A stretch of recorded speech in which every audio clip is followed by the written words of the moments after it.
Good evening, Hampstead. Tonight is February 15th, 2022. This is to start our regular meeting at approximately 7:02 p.m. Melissa, would you mind taking the roll call? Sure. Caitlin Parnell? Here. Jason Giard? Here. David Smith? Here. Megan Malcolm? Here.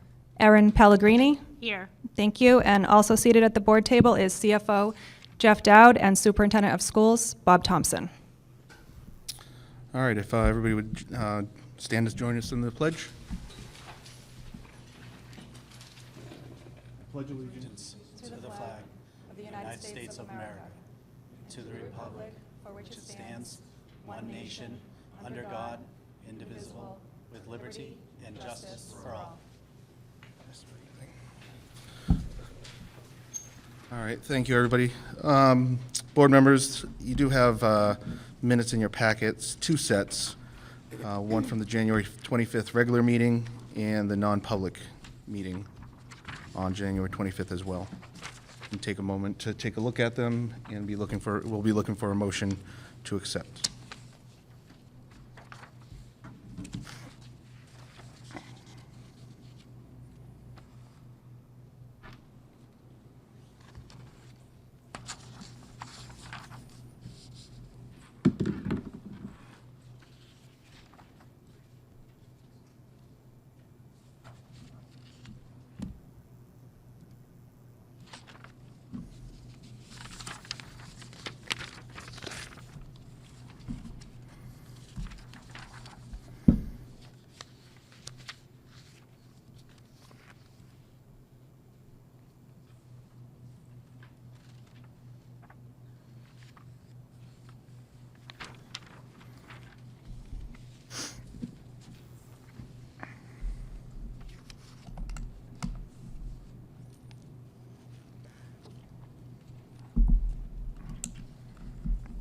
I'll make the motion to approve both sets of meetings, the regular meeting from January 25th and the non-public session, also from January 25th.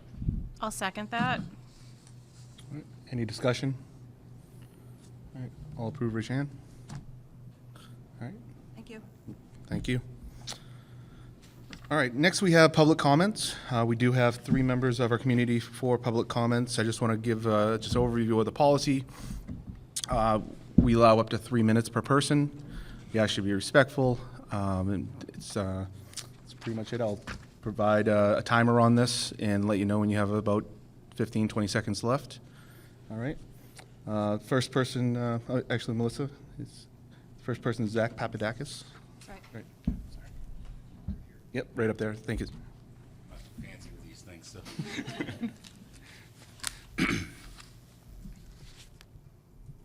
Oh, Yep, sorry, go ahead. okay. Yep. So I just wanted to come in and talk about, obviously, we're talking about COVID response tonight, and first of all, I want to commend you guys for what you've done all year, because it's not an easy thing what you guys do. So some of us have different views on it, and that's understandable, and I'm sick and tired of watching the town tear itself apart over it. However, that being said, 2 years ago, we were told 15 days to curb it, a year to curb it, 2 years to curb it. I think we're all starting to get the general idea of what's going on out there, and everybody's got a right to their view and their political agendas, whatever it may be.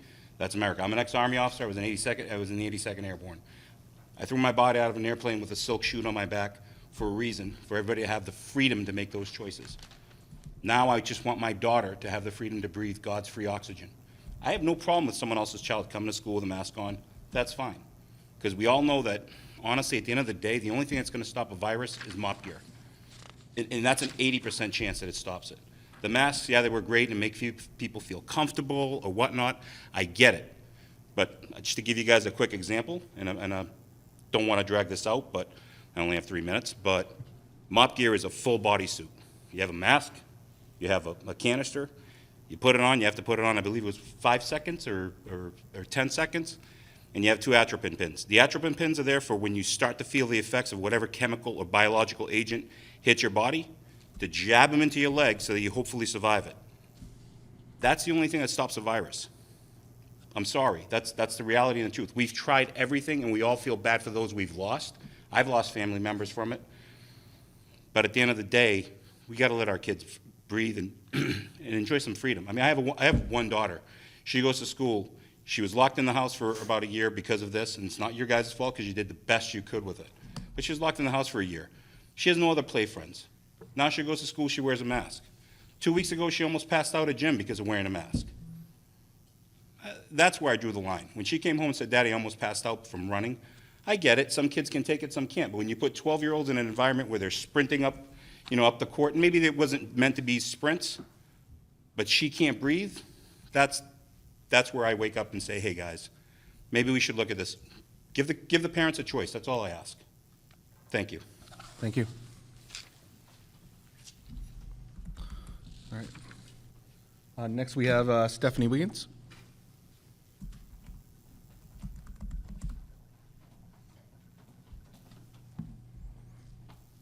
Hi. So thank you guys. I know this has been really tough. I know it's been like everybody fighting with each other, and the comments that people have made have been awful. And so I really, really appreciate that you guys are on the board and are talking about this again. I sent an email like 2 weeks ago, so some of this might be just reinforcing the email, but I'm really glad that we have the option now that the cases have gone down to relook at the situation and offer masks being optional. I think that, again, for those people that want their kids to wear masks, they can. But there's been new information that's come out. The CDC now says that cloth masks in particular are not effective against the virus that we're seeing now. And so really, if they're going to say that they're not working, I think making the kids wear masks all day is just sort of forcing them to do something that they really hate for no reason. The kids can now be immunized, so if parents want them to be immunized, they have that option so that they can be protected in that way. And for those that choose not to, that's up to them then. And so I think that we now have a lot of options available that weren't in the beginning of the year, and it just makes sense to revisit it and now allow it to be up to the parents to decide. Everywhere I go, most people aren't wearing masks, and just forcing the kids to wear masks in school when they're, going to play places and birthday parties and living everywhere else without them is counterintuitive and counterproductive. So thank you, and I appreciate it. Thank you. All right. Last is Michael Shaw.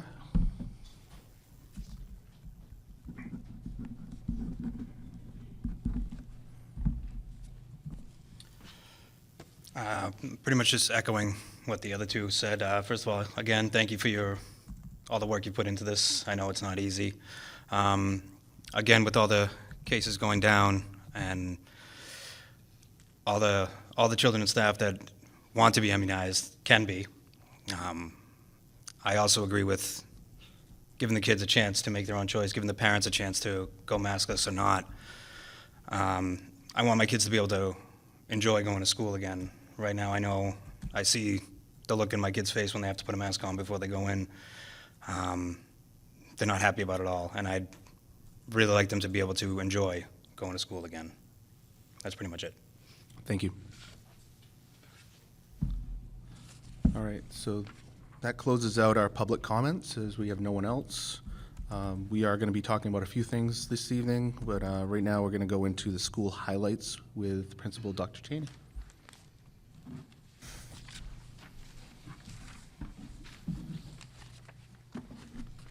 Well, thank you for having me this evening. It's always exciting to come and talk to you about the Central School. One thing that I'd like to start off with is we are in the process of gathering information about students who will be joining us in preschool and kindergarten for next year. There is a survey on our website, and this is just a preliminary opportunity for us to start to gather how many students will be attending so I can work on planning the number of classrooms that we're going to need.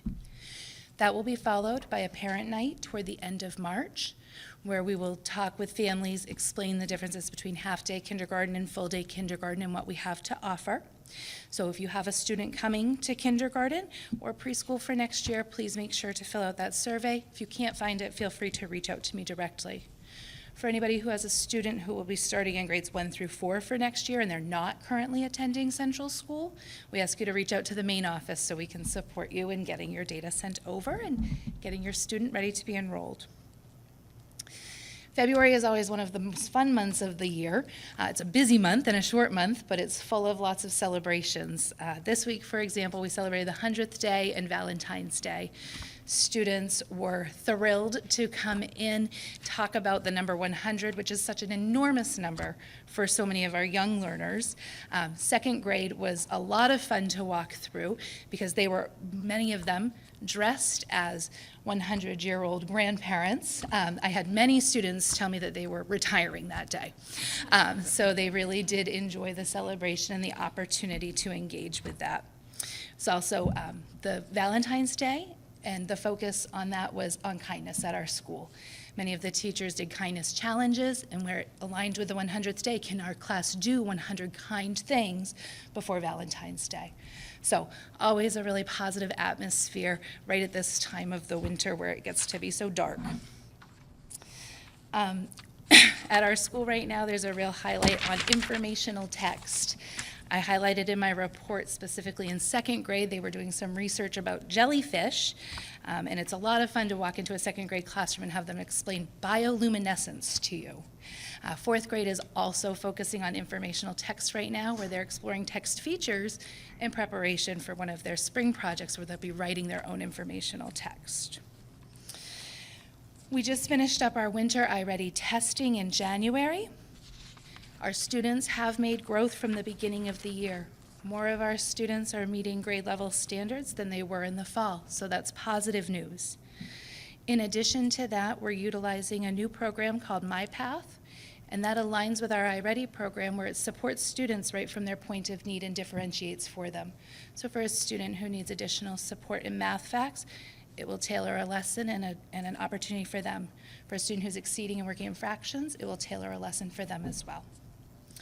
And finally, tonight, our students participated in the Reflections Art program. I'm pleased to announce that 12 of the 17 entries moving on to the state level were from the Central School. This year's theme was I Will Change the World By, and our students rose to the task creating visual arts, making videos, and at this point, the rest of the entries that aren't moving on to the state are going to be featured at Beantown. The ones that are moving on to the state are still being held until that state celebration, and we'll have more information soon. Are there any questions? Any questions, board members? Nope. No, that's Thank great. you. Thanks for the update. Thank you. Have a great night.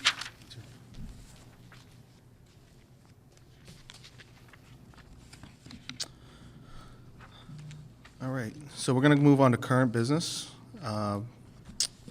So the board's in receipt of tonight's personnel report, and it contains a nomination for our 2022-2023 HMS principal position. In anticipation of reviewing that report, when the superintendent presents it, I'd like to ask Mr. Thompson to introduce the nominee, and we'll allow the board members to ask some questions and have some dialogue. Thank you, Chairman Smith. To start out, I just want to walk folks through the process. So we began advertising for the principal position in late December. We ran an ad for about 3 weeks. We had a total of 16 individuals apply. We determined that 13 of them were qualified and were given consideration.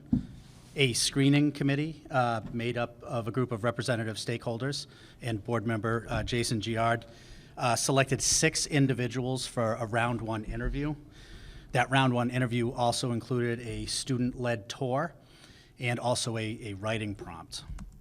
The screening committee evaluated the 6 individuals and determined that there would be 2 finalists.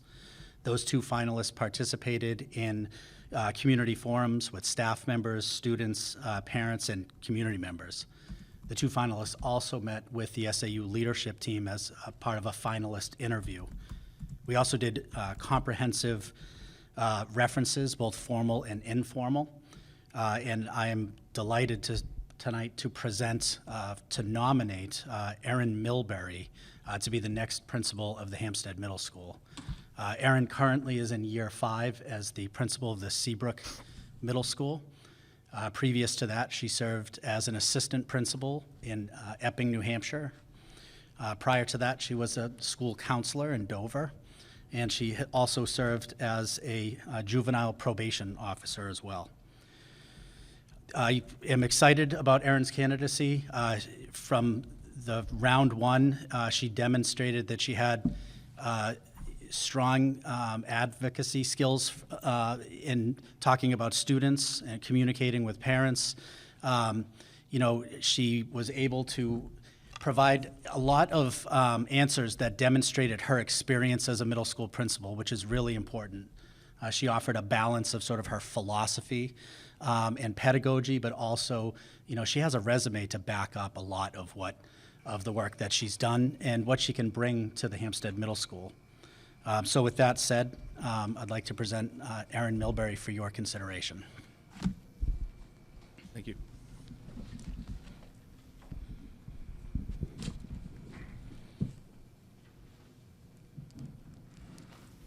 Good evening.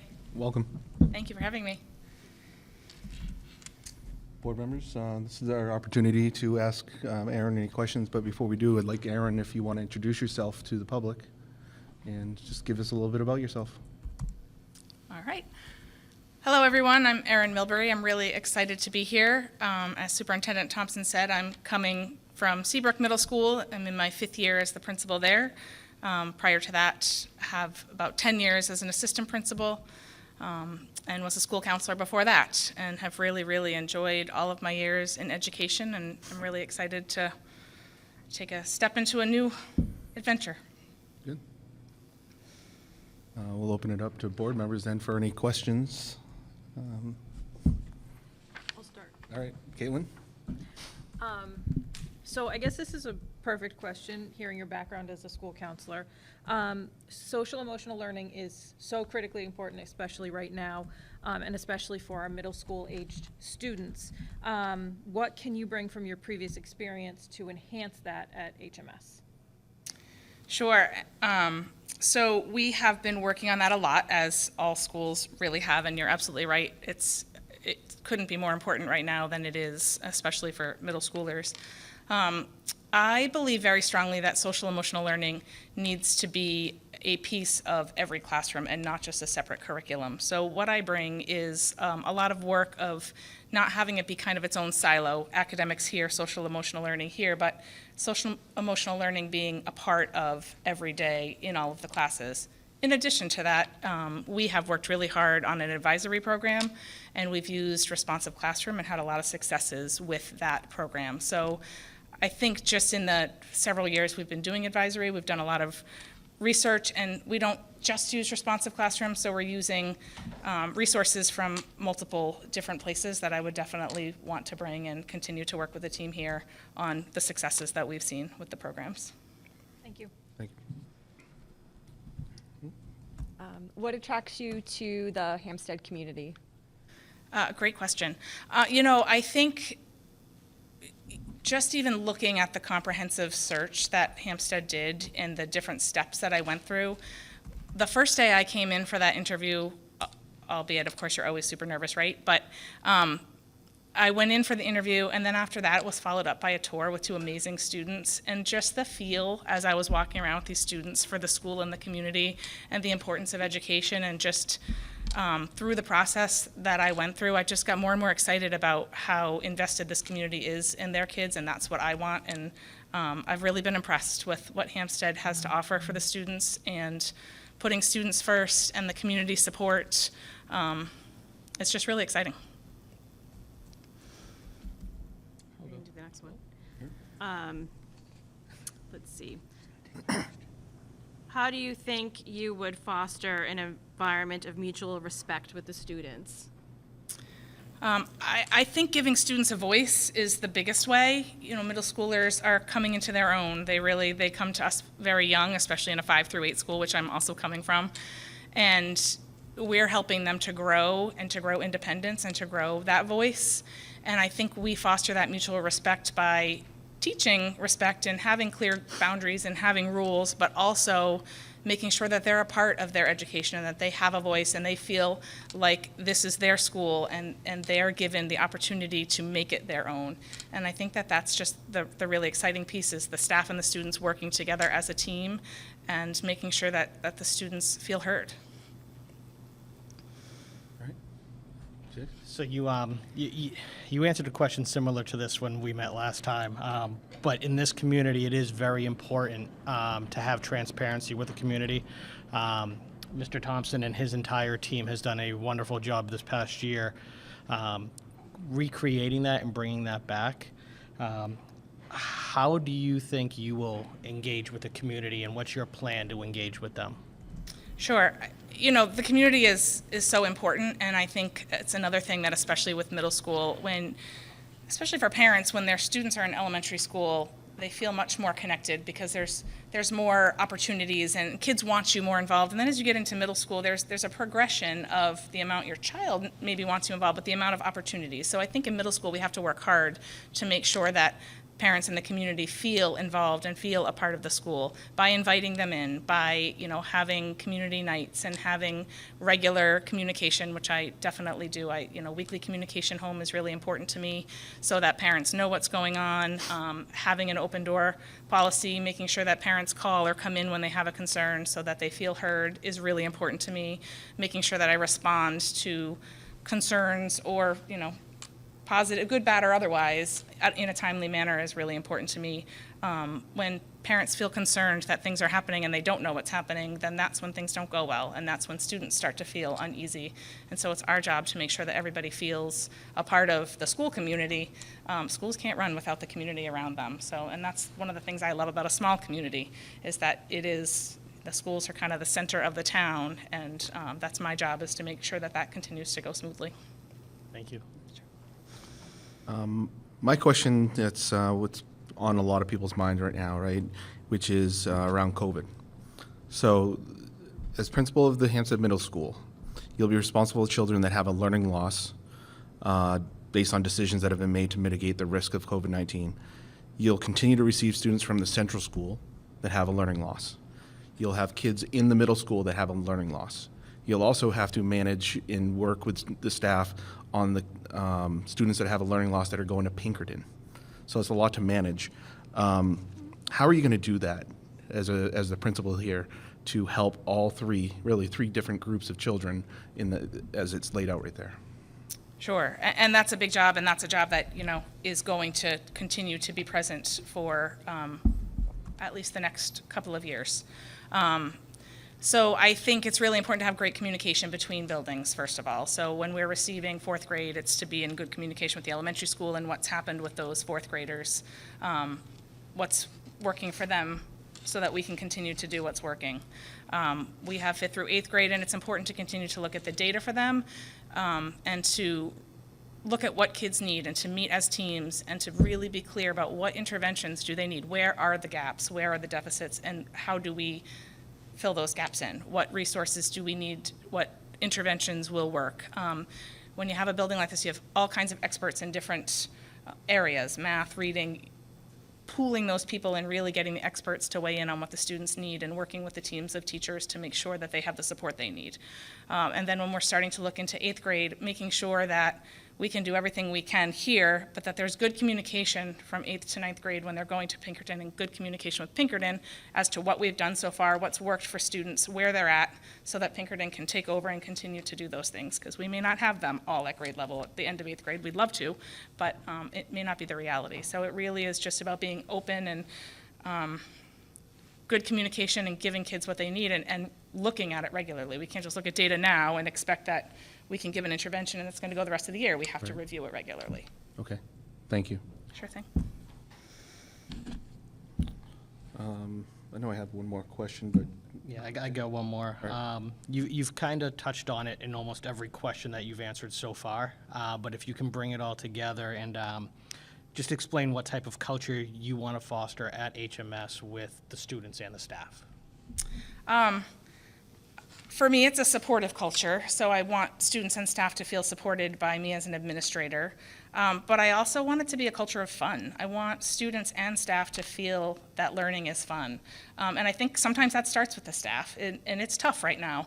So it's about for me, and I know I talked about this probably through every step of the way too, it's about the staff feeling supported so that they can feel like they can do their job well, and that students can then enjoy what they're doing, and the learning can be fun, and the learning can be diverse, and there's, hands-on activities, and it's not just paper and pencil, but it's a culture where, and a lot of great things I've seen are happening here already. So it's about me coming in and kind of fostering what's already happening and bringing some new ideas. But in middle school, it's hard, and kids want to know, why do I have to learn that? And they want to have fun. So it's about making it fun. But it does start with the adults. The adults need to be having fun for the students to be able to have fun, while also getting the job done at the end of the day, because we know they need to learn. Awesome, thank you. All right. My only other question is, our town is traditionally fiscally conservative in the mindset. And so, it was really great this past year where, administration staff led by Mr. Thompson had a transparency of how the budget was built, right, from really the bottoms up. And it was very transparent, put out on the website, communicated many times in many different meetings, which was great. Being the middle school principal here, you're going to be responsible for investment in students and staff and ensuring that all are not only on board but understand the value, and especially it's important for community support in that. So how do you go about that to evaluate that there's value there, and how do you make sure and ensure that there's some communication so others are also on board? It's not just a one-person show. Sure, it's absolutely not a one-person show. So I think that there's no I in team, right? But there's an I in kind. I think it's budgets can be tough, and I think it depends on what's happening at the year, each year. And it's about being aware of what we need, and it's about putting students first and making sure that we're advocating for programs that students need and staff need for students to be successful. And sometimes it's making the hard decisions about, we need to put this forward and spend money here, but what can we take off so that we are being fiscally responsible. So at the end of the day, I think it's, anytime I've gone through budgets, which has been many years, and some years more painful than others, right? Budget's never easy, because people are wanting their tax dollars not to increase dramatically. But it's working with the team, the administrative teams at the school level, and then working with the SAU level and the board to determine what are the priorities. And for me, it's kids are the priority at the end of the day, and just making sure that we are really paying attention to what they need, especially with all the, you talk about the learning loss with COVID. Sometimes that can have budget impacts, so making sure that we're addressing that, but also knowing that if we need to increase here, we find a way that we can cut somewhere else that doesn't have that same impact. Thank you. Board members, any other questions? Anything? All right, well, thank you. We look forward to discussing a little bit more during Mr. Thompson's presentation. Great, thank you for having me. Thank you. All right, so next we're going to just give a quick recap on the deliberative session that happened today. So a week ago we were in this room talking about the deliberative, on what's going to be going to warrant, what's going to be going to warrant, a number of items, addition, which we'll talk about is our next topic, so I won't go too far on that one. Just to remind everybody that at the deliberative session we did move forward a number of warrants on the vote. They will be on the vote for March 8th, which is 3 weeks from today, in this building from 8 a.m. to 8 p.m. Some of the warrant articles, just as a recap, and by all means, board members jump in on this operating budget. As discussed at the deliberative and in the subsequent months we've had in the past, we are delivering a budget that's about 2% less than last year's budget. So that's in front of the community to vote. It's about $300,000 less than the default budget. So there's that that's going forward on the warrant. We also are bringing forward a warrant on property line over at HCS. It's about, I'm going to say, just around $17,000 warrant article to approve us to buy or transfer the property that we currently share, that they allow us to have our parking lot on and our driveway on. So that was very nice of our neighbors. But we want to make sure we take care of them so we reduce the risk to them and really do what's right. So that's on the warrant article as well. And again, the other one, the big one, is the addition that we're putting forward again. I won't go too far into that, but that will be on there for Article 2, which you'll, all the community members will be getting something in their mail in the next couple days. Please make sure you read it, and maybe you want to come in and do a vote one way or another on that. So, board members, did I miss anything from the deliberative? Oh, yes, great one. Thank you, Jay. Do you want to speak to that one? Should have stayed quiet. Should have stayed quiet. No, the only other one that we were missing was the capital reserve fund. We're basically looking to get approved to have $500,000 of our surplus put into the capital reserve fund should any of the big projects that we have come to fruition and we need to get them done right away. We depleted that last year when we did the 60s wing renovation. We took pretty much everything that we had out of there so that there wouldn't be any implications to the taxpayers. This warrant does not raise your taxes. It comes out of the surplus of the budget. So we're not asking you to raise taxes by 500,000. It's just after the first 150,000, Jeff? After the first $150,000 of surplus, which we return to the town, if there's $500,000 remaining, we'll put that into the capital reserve fund for any future projects. Right. So, Hope I got that right. Balance after that back to the taxpayers. Correct, and then after the $500,000, any remaining surplus also goes back to the taxpayers. Thank you, Jeff. yeah, it is spelled out quite clear on the warrant, you'll see. So thank you, Jay, for the reminder, and thank you for the explanation. So with that, we're going to turn this over now. We're going to talk about the HCS edition a little bit. Mr. Thompson? Yeah, real quick, I just wanted to mention to the community that we've held several open houses and information center sessions at the Central School, and we're going to continue to do that. We have 2 more scheduled. One is for February 22nd at 7 p.m., and then we have one the day before voting on March 7th at 6 p.m. This is a great opportunity to come and hear about the project, see the work that was done as part of the renovation, or if you're a former HCS student, just take a trip down memory lane. It is also a good opportunity for those of you who might have a child coming to HCS for the first time, whether in preschool or kindergarten. Use this as the excuse to come visit the school. It's a very personalized tour, and the presentation that Dr. Cheney does is very informative. And I've asked her tonight to just share, not the entire presentation, but just a couple of highlights. And so I'll turn it over to Dr. Cheney. Thanks for having me back again. So yes, as Mr. Thompson mentioned, we do have 2 more open houses available. I'd love to show you around the building. It really is a neat structure built over the course of 3 different editions. There was a 1940s, which is our original building, the 1960s, which was an addition, and then the 1980s, which is where the main office and gym are, and our main entrance nowadays. Okay, fantastic. So just a couple of pieces. You know, I always like to bring attention to the mission statement because that is our why for what we do here. So our mission statement states that we're a school culture that fosters a love of learning while we prepare all students for their future. Through the collaborative, academic, and integrated arts environment, students will thrive as they develop intellectually, physically, socially, and emotionally. One part of that statement that I do want to draw your attention to is the idea of an integrated arts environment, because that does weigh heavily into the design of this edition that we need. So as Mr. Thompson just mentioned, we did just complete the 1960s wing renovation project. That was absolutely in need of attention. What that has done is that has improved the insulation. It's put new windows in that area. It's improved the mechanical systems. There's now heating and dehumidification. It's improved the roof. And then on the inside that you'd see when you come for one of your tours is our new carpet, new ceiling, new paint. What this did was this really allowed our environment in that part of the school to be on par with the rest of the school. The rooms weren't getting too cold in the winter or too hot on those shoulder seasons in the summer. A lot of times we've relocated students to more air-efficient rooms. We won't need to do that going forward. But what it did not do was it did not add additional classroom spaces. And Hampstead is a growing community. Prior to COVID, we were projecting to be over 500 at our school. We have about 100 students per grade level. At classrooms of 20, that's 5 per grade.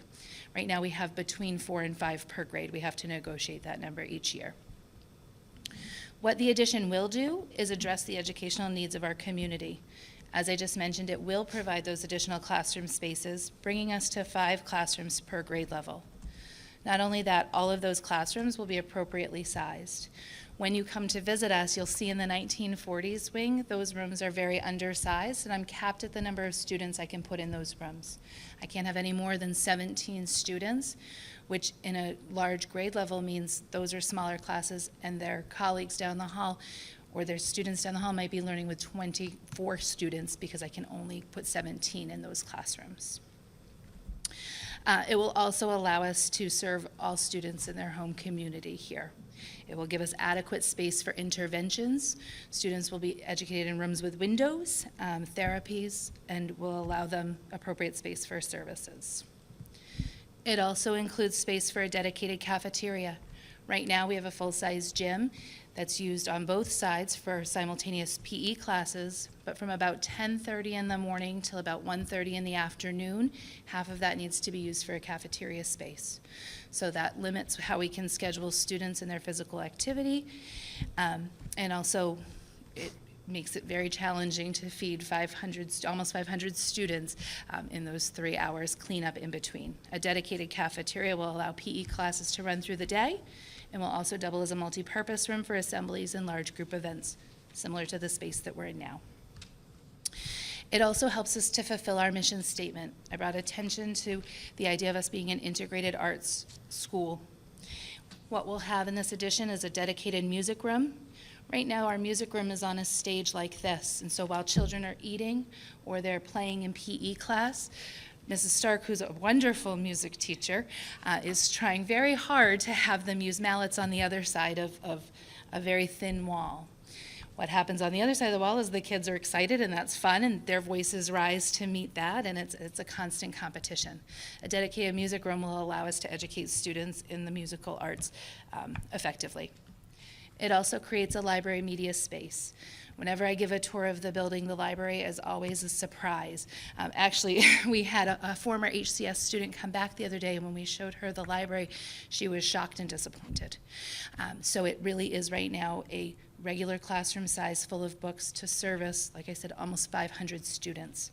What this means is students can't come in and have a library experience where they gather on the rug or they have opportunities to research. The librarian has them check out books. And while that's great, she has many more talents that we're looking forward to exploring once we have an appropriate space. And finally, it also creates safe outdoor learning spaces. We're excited about opportunities to get our students outside and learning. The way that the project is done, it will make an interior courtyard so students can use that for learning.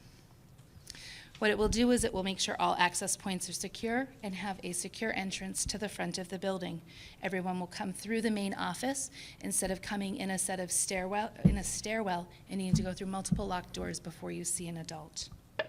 It will also provide for adequate nursing space, which will allow for confidentiality for our students. The nurse handles quite a bit of sensitive information, and her space right now is very small.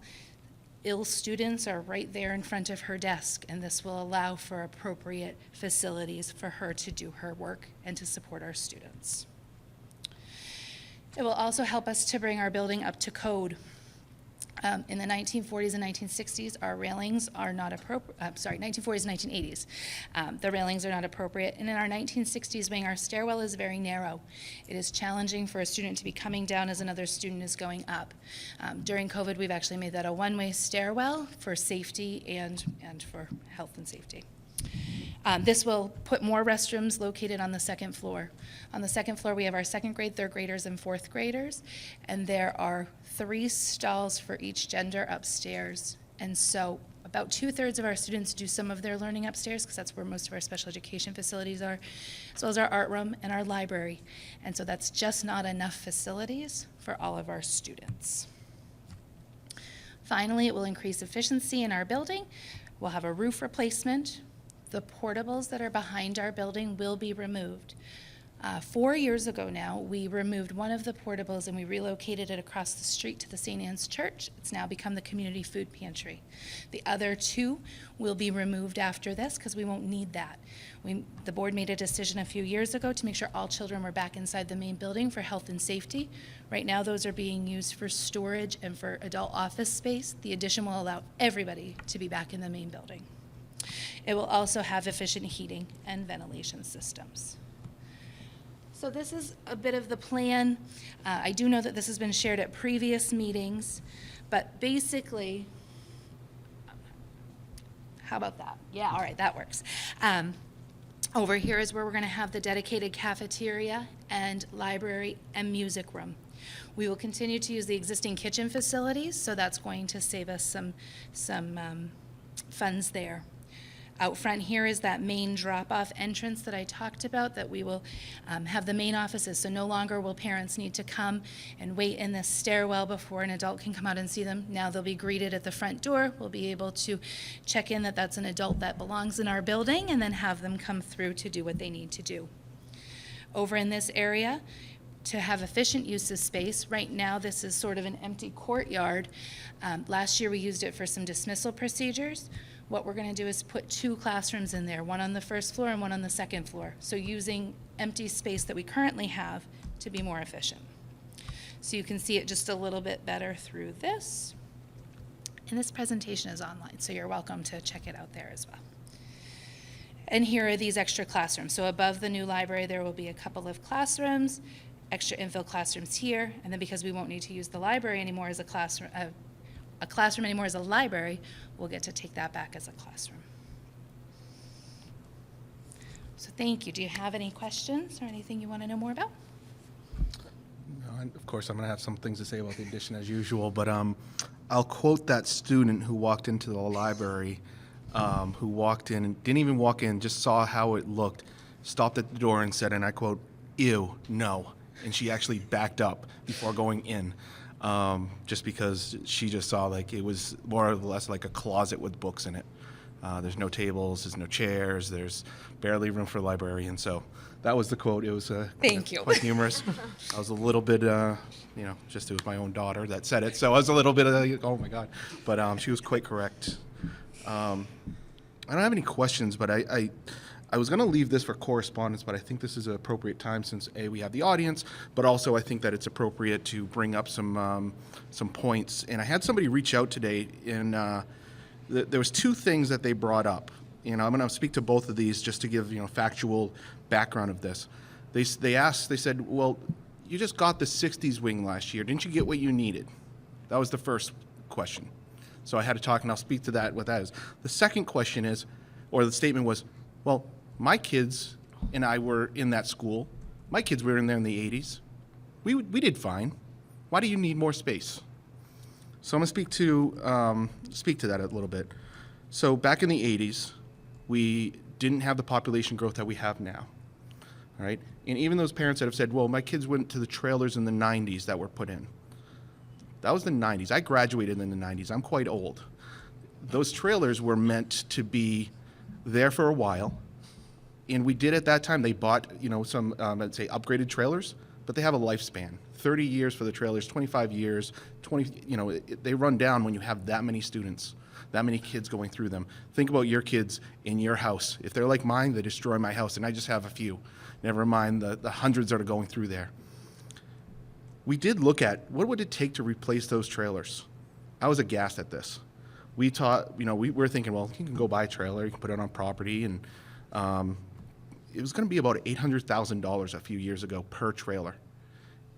And that's because of site services. Most people don't know that our trailers right now are on our septic. So a weird design that they did is, when our septics do fail, which they're 40 years old, we're going to have to remove trailers and do a lot of site services. There's a lot of work that needs to be done. There has to be revised electric based on code. There's a lot of things that go into that. And it's just, and I found out it's just not some trailers you can just buy off, wherever. There are special places in the United States you have to buy that are to code for education and learning. Back in the 80s also, there wasn't this concentration of technology. You didn't have cell phones. You didn't have computers, you didn't have Microsoft, you didn't have Apple to the point we do now. So we need that space there for that as well. We also didn't have the requirements of special education and student services back then, which we need that space now that we don't have. If you visit it, you go to see the videos online that we've posted, some of these services that we're giving kids are in a 5x5, a 10x10 room, and a lot of the equipment that they need can't fit in the rooms. They're in the hallways. So that's a piece of that, of why, yeah, it did work in the 80s. 40 plus years later, it doesn't work for us. The 60s wing, we didn't get everything we wanted. If we look at just the cost or just how much we got about 20% of what we needed in total for the central school. That 20%, as Dr. Cheney, so I appreciate what you said, you got all these great things, except we didn't get more classrooms, we didn't get more space. That was to insulate, better windows, better HVAC, better roof, et cetera. So we didn't get what we ultimately needed, and that's why it's going back today. That person was also asking me about, education costs so much in this town. And I had to, have some conversation that we have operating costs right now that are actually, we spend more money because we don't have the space. I'll give you the example. Dr. Cheney was talking about in the cafeteria, we have to break that down every day, twice a day. We have to set it up twice a day. So we have to hire somebody, pay somebody to bring one of these dividers back and forth, right? So that's there. Then we also have, everybody remembers in elementary school, those tables that they break down, they come back up. We have over 12 to 24 of those that have to be done every time, every day. Break them down, set them up. So we have to pay somebody to do that. So we have to have extra staff to do that in addition to other places. We also don't have the space, like I said, for our student services. So we do have students that we do have to send out of district because we don't have the space to provide that in district. There's a lot of people that don't like to talk about that for many reasons, because we don't want to make it a target, but it's true that we want those students here. We want to educate them in our community, both because it's the moral thing to do, but also the cost. People don't believe us when we say what the cost is. If you looked at transportation costs for a student to go somewhere 40 miles away, it's expensive. And those services that we could have in town, and we could share them amongst 4 students, 3 students, we can't do that. We have to send those students out of district. So those costs are in the 6 figures per student. And just let that sink in. For every one of those students that we can't service in town, we're not morally doing what we should with educating them with their fellow neighbors, but we're also spending a lot of money to send them out of district. And there's not just 1 or 2 like that. And in the future, as our population grows, proportionally, our student services grows. So proportionally, we're gonna have to send more students out. And we're gonna lose more space for the other students. And we're gonna have to start doing a balancing game of, okay, we've already lost half of our library. We might have, we've had to lose some other areas. And how do we service it all with the space we have? We truly can't. We're at that moment. So, Mr. Thompson? Yeah, I just wanted to share a quick anecdote. I had the opportunity to visit some classrooms today, and I feel like every time I go to the central school and visit classrooms, I find this new deficiency that's really upsetting. And today's deficiency was I walked into a special education classroom. This is a standard sized 900 square foot classroom, but it's divided into 4 sections. You literally have 4 teachers that share the space. And they have done just an absolutely amazing job with the space and instructing kids, but there's a series of barriers that are filing cabinets, bookshelves, like it really is not an ideal situation. And I go in and I'm engaging with the students, and this group of students that reading the book called 4th Grade Rats. And apparently this is a book I need to add to my reading list because kids are very excited about this book. So we're having a lively discussion about 4th grade rats. And what I noticed was my lively discussion was distracting kids on the other side of the room that were trying to get a reading intervention because there's so many kids in such a tight space. And I left with this feeling of, wow, I almost feel guilty that I disrupted the learning of these other students. But how sad is it that we can't always have those really lively discussions about books? Like, I want kids to have lively discussions about books. And it doesn't feel like the space in that particular room like allows for that to happen. Now, with the addition, that becomes a standard classroom, and those students get instructional space that's more suited to their needs. So I just throw that out there as I'm finding, as still considering myself the new person, every time I go over there, there's something else that I see in that building that does concern me. Well, thank you for that.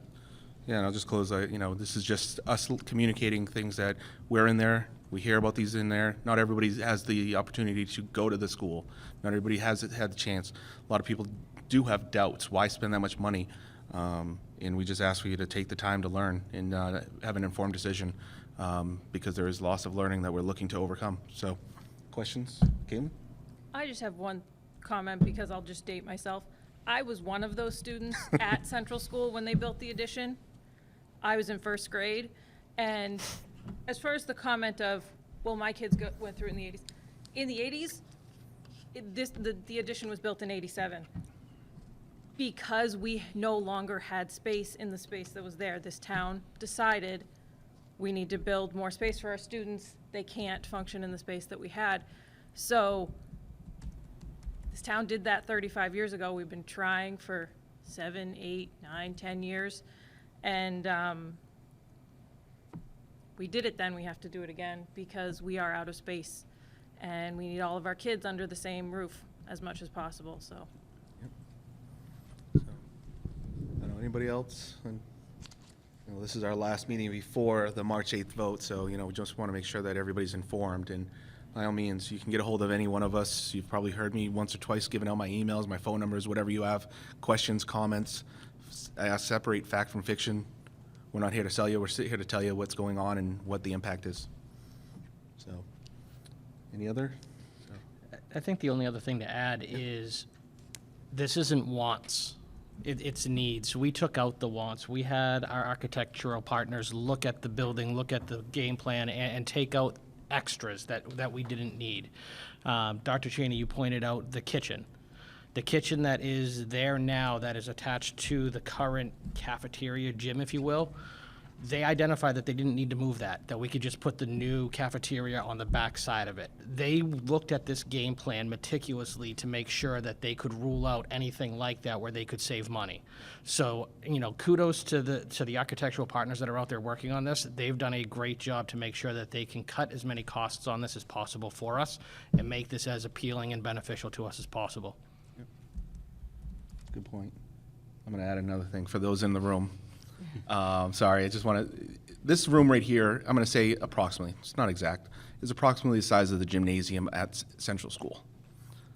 If you look in these dividers right next to you, these dividers are essentially the dividers that are at that Central School. If you were to close that, that side would be the gymnasium for the kids for most of the day. This would be the lunch cafeteria for most of the kids during the day. They don't have an extra gymnasium over there. So, I've said it before, what we want to do as a community is give the kids the same thing they have here. Dedicated cafeteria, dedicated gymnasium, dedicated music room, and the classrooms. These classrooms, we don't have to grow here in the middle school. We are appropriately gauged for the growth for the future. Central School, it's just not happening, and we're losing services, education, and raising costs on our taxes for this. So, I guess I'll close with that, and I appreciate everybody's time on this because I know this is something you've heard many times. We just want to reiterate, even if we can get to 1 or 2 more people, just to ask questions and be part of this solution. All right, great. Thank you very much. Thank you, Dr. Cheney. All right, so let's turn it over to Mr. Thompson, talk about COVID-19 response. Sure. I want to start by thanking the parents, many of them that are in this room and many of them that are listening and watching, for all of the correspondence, all of the emails, the lively discourse, the agreements, the disagreements. You've shared a lot of your sentiment with myself, with the board members, with members of my leadership team. And I can tell you, quite frankly, we reflect on every single email and phone call that we get. And in fact, it's caused an evolution of my own thinking. I think in individual conversations I've had with board members, I think that their thinking has evolved as well. So I really appreciate that. And I want to start by saying we have some really good news. I'm happy to report that today we have 0 active cases in the Hempstead School District of COVID-19. And I'm so excited by that, I'm going to say it again. We have 0 active cases of COVID-19 in our schools today. And Looking very quickly at the data, it appears to me we haven't been able to say that since October. All right, so I'm really filled with a sense of hope and optimism for what the future looks like. I would love for our team to get back to the education of children and not having to be public health experts. So there's light at the end of the tunnel, but we're still in the tunnel, and I want to be clear about that. You know, on February 3rd, the Department of Health and Human Services, they've rescinded much of their guidance to school. You've heard me talk about the DHHS Toolkit for Schools. This is a document, it was 17 pages, and it had very comprehensive recommendations for schools. We decided to follow that as a school district. We made minor modification to the mask mandate. But on February 3rd, that has been rescinded and replaced with a document that is about 3 pages in length and really references the guidelines that are provided by the CDC. So in the conference call that we had in early February, the Department of Health and Human Services made some pretty significant changes. So one is that school districts are not required, nor is it recommended that they do contact tracing investigations. They also do not want schools to report individual cases of COVID-19. We would typically do that on a daily basis. It's a very time-consuming process for our school nurses. Now that they're asking for just aggregate data that can be provided at the end of each week. They also have taken away the mask matrix. And I even made a point to call the Department of Health and Human Services to get some clarification from them. Now that we don't have this toolkit, where do we stand as a community with masking? And their response to me is that these are decisions for local school boards and school districts to make based upon local conditions in the community. And with that said, looking at our data, and again, thinking about October, think about where we were in October. We had lower numbers and we didn't have children vaccinated. Now here we are in February. You know, the Hsdsb School District, I'm so proud to say, we held the first student vaccine clinic in the state of New Hampshire. We've held a total of 7 vaccine clinics for middle school kids, for community, for parents. And that has contributed to 400 individuals in this community being vaccinated.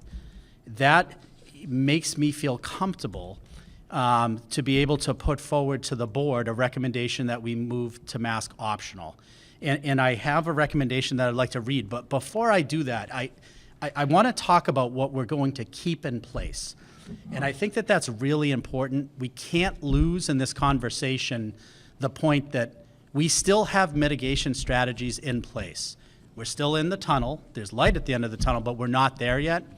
So it is my recommendation and my intention to maintain the following mitigation strategies for the time being. That doesn't mean that we won't slowly pull back on these over time, but if we're going to move to mask optional, what that means is we want to see what the data shows us between now and, say, February break, so that once we have that data, then we can pull back on some of these other mitigation strategies. So this is what I would intend to do.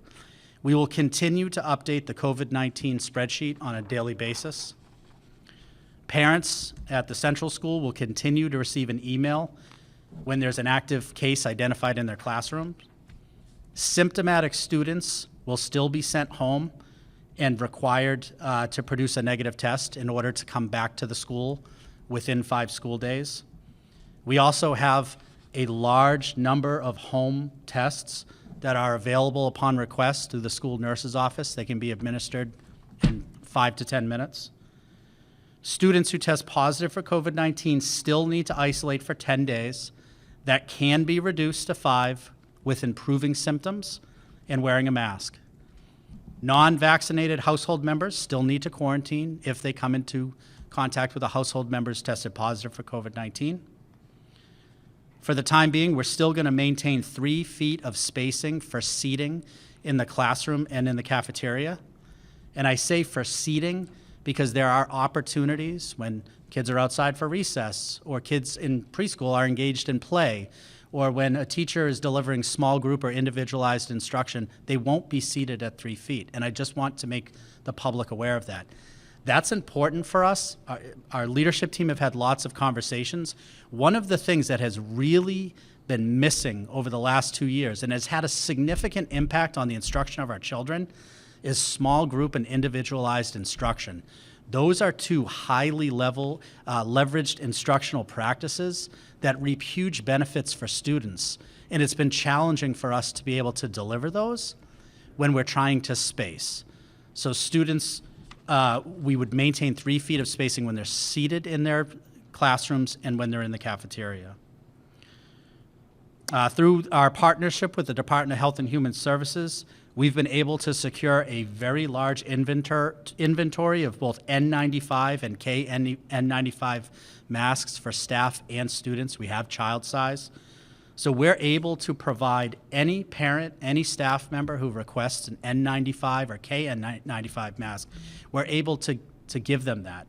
And we know that the CDC has said that N95 and KN95 masks offer a higher level of protection.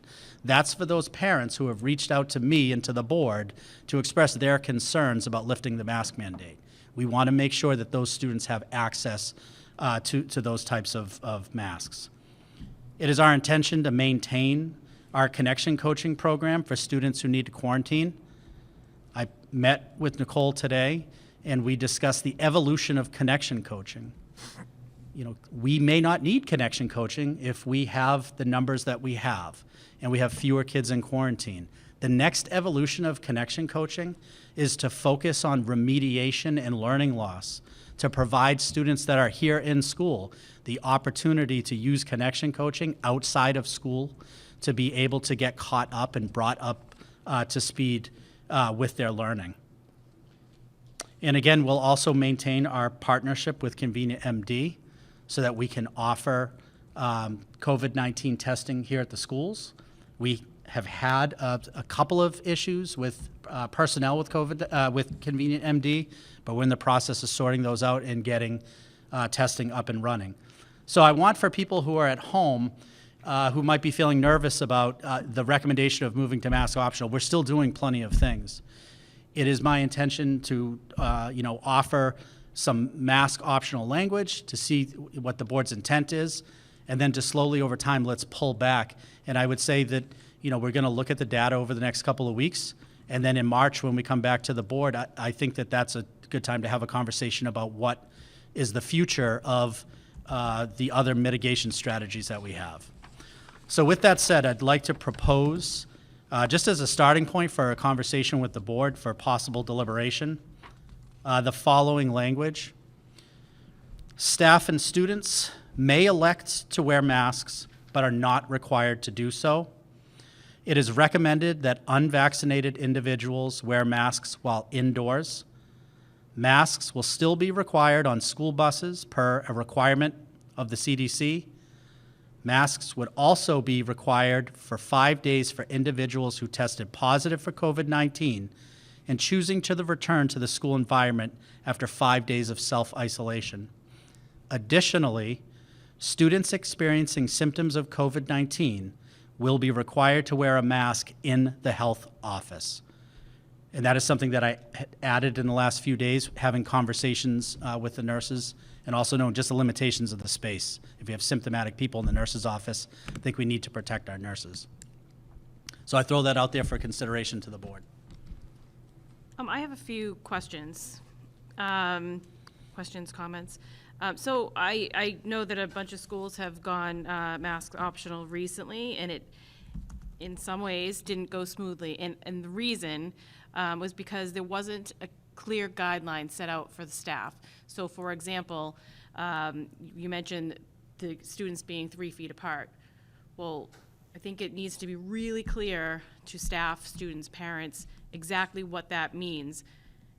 Are you expecting that they are going to wear a mask if they're in groups, or are they, if we go this way, they won't need to? Because I think to say they're going to be 3 feet apart, you kind of clarified that already, but that it's really not going to happen. Maybe when they're sitting, but not when they're interacting with each other. So I just want to make that clear, that distinction. Is there a scenario aside from the ones you just mentioned, that they would be required to wear a mask? No. And we would be very clear with staff to make sure that they understood that that was the position. Because I just, like, I feel like we've had 2 years of, you have to do this, you have to do this, you have to do this, and then we're gonna say, potentially say, we don't have to do this. I think there could be some confusion, so I just want to make sure that, there's not staff telling kids, no, you have to put that on, or, the kid's not really understanding. I just want to really make sure that everybody's clear on how that is going to work. Yeah, absolutely. And that's not to say that we may have to talk to a teacher, because sometimes you have to clarify rules, but we'll make that very, very clear to folks. And we've said all along, we're not the mask police. We can't differentiate between the children whose parents have said you need to wear a mask and those who are not. That's very challenging for us to do as a school, and I don't want to put the teachers in the position where they have to do that. Right. So, The board members? Megan? So I'll say I'm smack dab in the middle. I think I spend too much time trying to understand both points of views that I can't make up my own mind.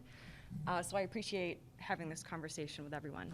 And I appreciate the input from the parents. I can barely sit here for 2 or 3 hours and wear a mask. I do it for my own reasons. But I just can't believe how well, I know the kids struggle, but I think our children have adapted very well to wearing masks. However, I do recognize that there are significant impacts that maybe the children don't even realize. There's 2 things that I'm hung up on. One is, and I'm not throwing out numbers, I'm just speaking generally, because I know someone's out there and they're going to fact check me. The majority of our students, my understanding is that they are not vaccinated. So I am most concerned about the teachers and how they feel about this proposed change by removing any type of mask requirement. I want to make sure that the teachers feel safe and they feel comfortable. We need our teachers to be here to educate our students. So that's one of the things that I just can't stop thinking about. yeah, and I can tell you, Megan, I have not polled teachers, but I've had a lot of conversations with teachers, and I really think the conversations I've had are pretty representative of how the community feels. I have people that were cheering after the notice that I was going to bring optional masking to the board, and then I had others who were concerned for that very reason. It's been a polarizing topic, so I'm not going to sit here and tell you that every teacher feels comfortable with it, or that every teacher is uncomfortable with it. It's a mix, and that's why I think it's important that we're keeping these other strategies in place. I know that there's people want to just be done. I've gotten a lot of feedback from folks who said, let's just get rid of all of it and let's see how things go. This is a big leap. I think this is probably one of the bigger leaps we can make in terms of a mitigating strategy. Let's start with this one and see where we go. Mm-hmm. I understand the concern. I definitely do. I mean, I definitely understand the concern about the staff, because if we don't have teachers, then, if teachers start getting sick, then we're going to have to go remote, which we don't want to do. So I think that just needs to be really monitored. I think it sounds like that's your plan, is to keep a close eye on that. I will also say that from the beginning of this, I know everybody wanted parent choice from the very beginning, which I understood, because I was, like you, were trying to see both sides of that.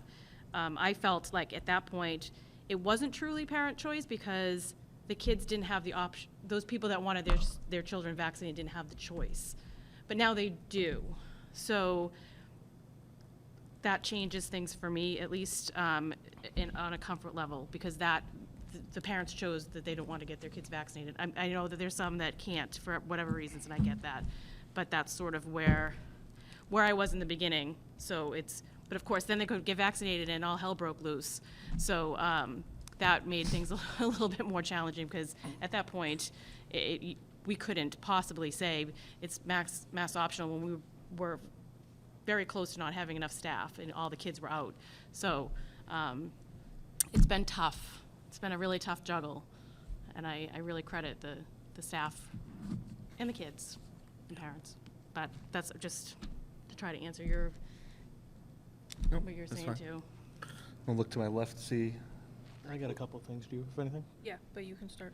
All right, so thank you for bringing this. It sounds like you've done the research, you've got a good plan, which I like. I do echo some of the thoughts about making sure that our staff is consistent with how they roll this out or they initiate this.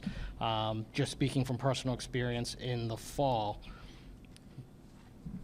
some of my kids, my personal kids, would go to one classroom and it would be one standard. They'd go to another classroom and it'd be another standard, and it was very confusing for them. So just making sure that we get a consistent message out there is definitely something that I want to make sure that we're doing. Sounds like you have that under control. As far as buses go, I know that's federal. Is there any conversation right now that you're hearing, any hints that you're hearing that might state when that is loosened up a little bit? No, I have not. I mean, there has been, and again, I talk to the folks at DHHS regularly. I think they are waiting to see when the CDC will, change their guidance, and but nothing official. And I bring that up out of curiosity for me, but also just as another reminder to parents that that's out of our control. Yeah. I can't speak for everybody else. I would like to see that part of it go away as well, but it's not something that we can control. That is mandated down to us. I had one more thing. Parents, community members, teachers, staff, everybody who has emailed us, spoke out. This has been communicated that we were just going to discuss this tonight, and 3 of you came out to speak, and more of you came out to support the decision. We read all your emails. We take all the calls. Like Mr. Thompson said, a lot of conversation transpires from each and every one of those emails. So thank you all for coming out. Each of you that spoke tonight thanked us for what we're doing. Thank you guys for coming out. Thank you for speaking. But thank you for doing it also in a very respectful manner. That speaks volumes about Hampstead and what we have. It speaks volumes about our community. We've all seen across the board that there are towns that aren't doing as well as we are. So thank you for your respect. Thank you for your patience and understanding. And thank you and your team for what you're doing. Go ahead. Real quick, Megan, did you say you had 2 things? I was just I thinking did, that but it's too. okay. Yeah, no. I was just thinking of February vacation. It's like, if the timing of this conversation was after February vacation, I don't know. I have just something in my mind. Yeah, and I gave that some consideration, and and again, if you come into my office, I have a screen where I'm looking at national data, state, our local data. The data would indicate that the numbers are going down across the United States. So if we were looking at a scenario where New Hampshire was in a surge about a month ago, if we had an easing surge, we were headed in the right parts of the country. Other parts of the country that are very popular, like Florida, places that people are going to travel to during February, I might be less inclined to do it. But given that we're seeing this across the board, I'm comfortable with the recommendation. Okay, thank you. So I'm gonna say I'm not totally. I'm a little nervous. We've been in this for a while, and I know it's time to start this conversation. I'm not debating that. One of the things that has been mentioned is, we have the vaccinations now for the vast majority of our population who can make the choice if they want their children to be vaccinated. We do have a population at Central School who cannot be vaccinated yet in our preschool age. So I do have some concerns, and I realize that preschool is a little more separated from the rest of the grades. As far as my understanding, they're not mixing in as much. They are separated in their areas, but is there anything that's going to be in place to protect that group? Because additionally, we have a preschool that is purposely built for both children with special needs and which could be more vulnerable depending on their needs. So any thoughts on how to give them a little bit of extra protection if we're going to do this? Yeah, and I think it's a great question. You know, the preschool itself it's very self-contained, so they travel less throughout the building. They're located in a portion of the building that is away from the other population of school-age children. They're also much smaller class sizes. And again, we also, particularly with preschool, we can provide students with masks. And the preschool students, those are the parents I'd be more willing to work with if they wanted their child to wear a mask. And we have, N95 masks that offer the higher level of protection. But the reality is that it's this risk reward. And I can tell you, and in my previous experience, watching the pandemic unfold last year, I saw preschool and kindergarten students sitting at a desk at 6 feet away, not able to interact with their peers. And in some regard, I think we have to acknowledge that their development and their ability to socialize requires us to assume a little bit more risk when it comes to the social distancing. That's my opinion as a parent, but I think it's a matter of working with parents to manage that risk, because I don't want, to the point that was made, we say, okay, we're going to take masks off of our preschool kids, but now the dollhouse sitting in the corner of the preschool, we're not going to have two kids being able to play. Like, I don't want that to happen either. So we're assuming some risk, absolutely. And Caitlin, you start out by saying, you're nervous about this. I'm nervous too, but I still think it's the right thing to do. And I could, we may have to reevaluate what preschool looks like. I'm optimistic that it looks like we have, a vaccine that is coming for our 2 to 5 year olds. So we'll have to wait and see. And then I just had one other question. I was glad to hear in what you're kind of officially putting forward that we're talking about that 5-day weird period where we can't seem to decide, are people still contagious or are they not still contagious? So as you mentioned, so you're saying that if a student or staff tests positive, they're going to have their 5 days of isolation. When they come back, they are going to be required to wear a mask for 5 days. They are. Okay. We have, in talking with the nurses and talking with the building administrators, the standard right now that DHHS has set up is you don't have to be symptom-free to come back from quarantine. You need to have improving symptoms. That is problematic because the term improving symptoms is very subjective, and for one parent means something very different than the other. We have concerns that when a child comes back on day 5 and they still have symptoms, we are concerned that they're still contagious. And that's why I really believe the board should support when a child comes back for the 5 days that they have to wear the masks.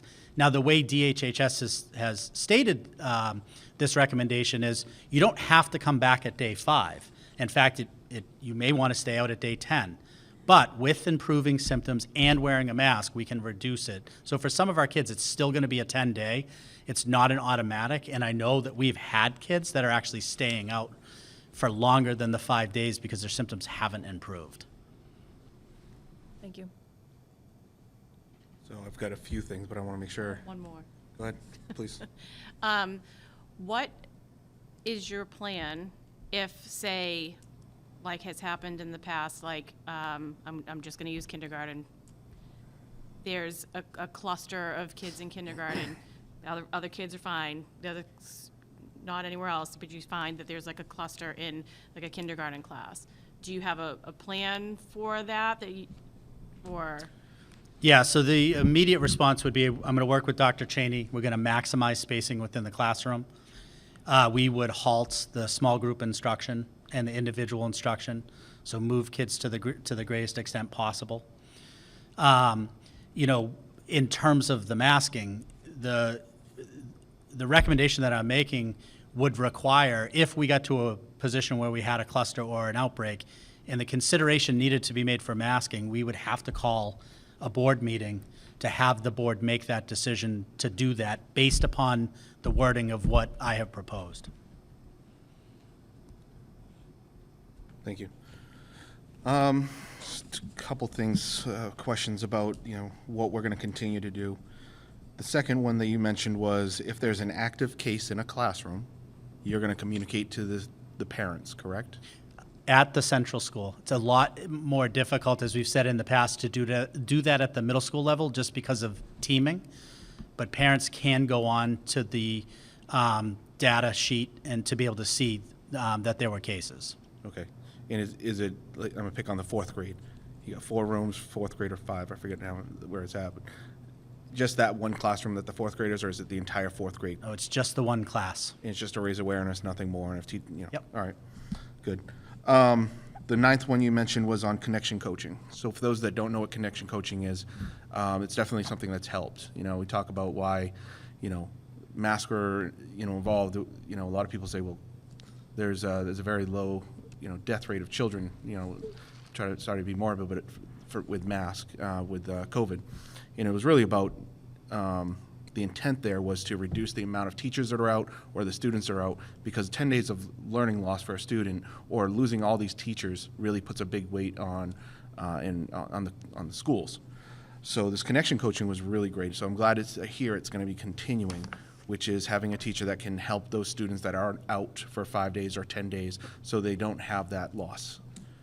Can you speak a little bit more about what you mean about you're looking for it to continue? What does that look like, if you can provide any of that detail? Yeah, absolutely. So, this is a model, and, I really have to give the credit for this to Nicole Tomaselli. This was, her brainchild from the beginning, is to provide continuity of instruction to children that have to quarantine. It's been wildly successful. It has actually been copied by other school districts. Nicole has submitted a proposal to present at the Instructional Best Practices Conference that's held in the spring in Concord. And, we just have sat and we just envisioned the future of this. We have students that have experienced learning loss for a variety of reasons. I talked about small group instruction. We've had teachers in quarantine, kids in quarantine. We're not going to sit here and tell you that our kids are not where they would be in a non-COVID year. They are. So we have to get really creative about how we're going to remediate that and get those kids up to grade level. Honestly, I don't think there's enough time in the school day to be able to do all of the work that needs to be done.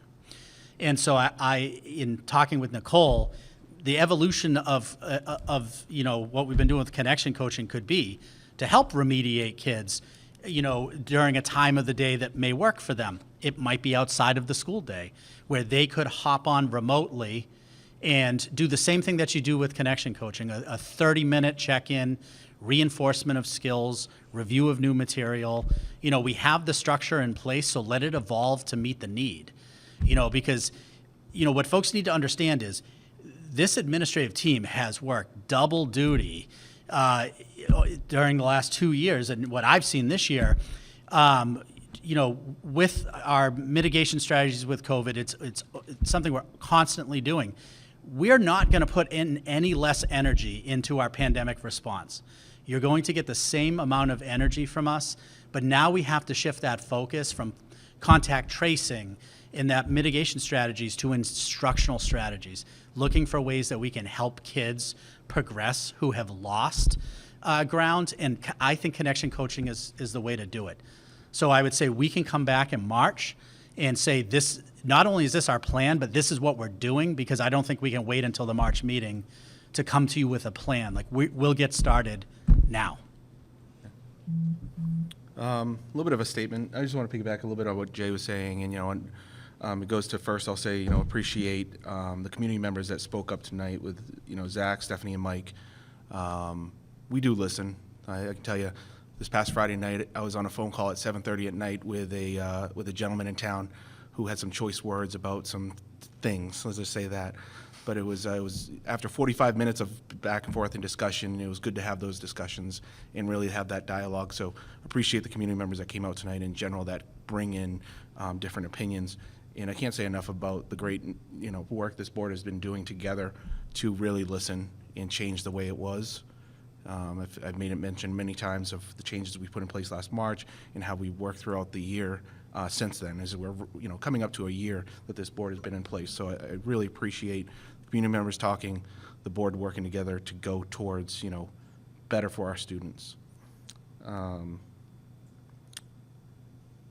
I'd say, I am looking forward to this. This is going to be good for us all. I think the students have given up more than anybody here. We've had 3 grade levels that this has impacted, not just 2 years, because we're coming up on the 2-year anniversary, but 3 grade levels that students have missed out on.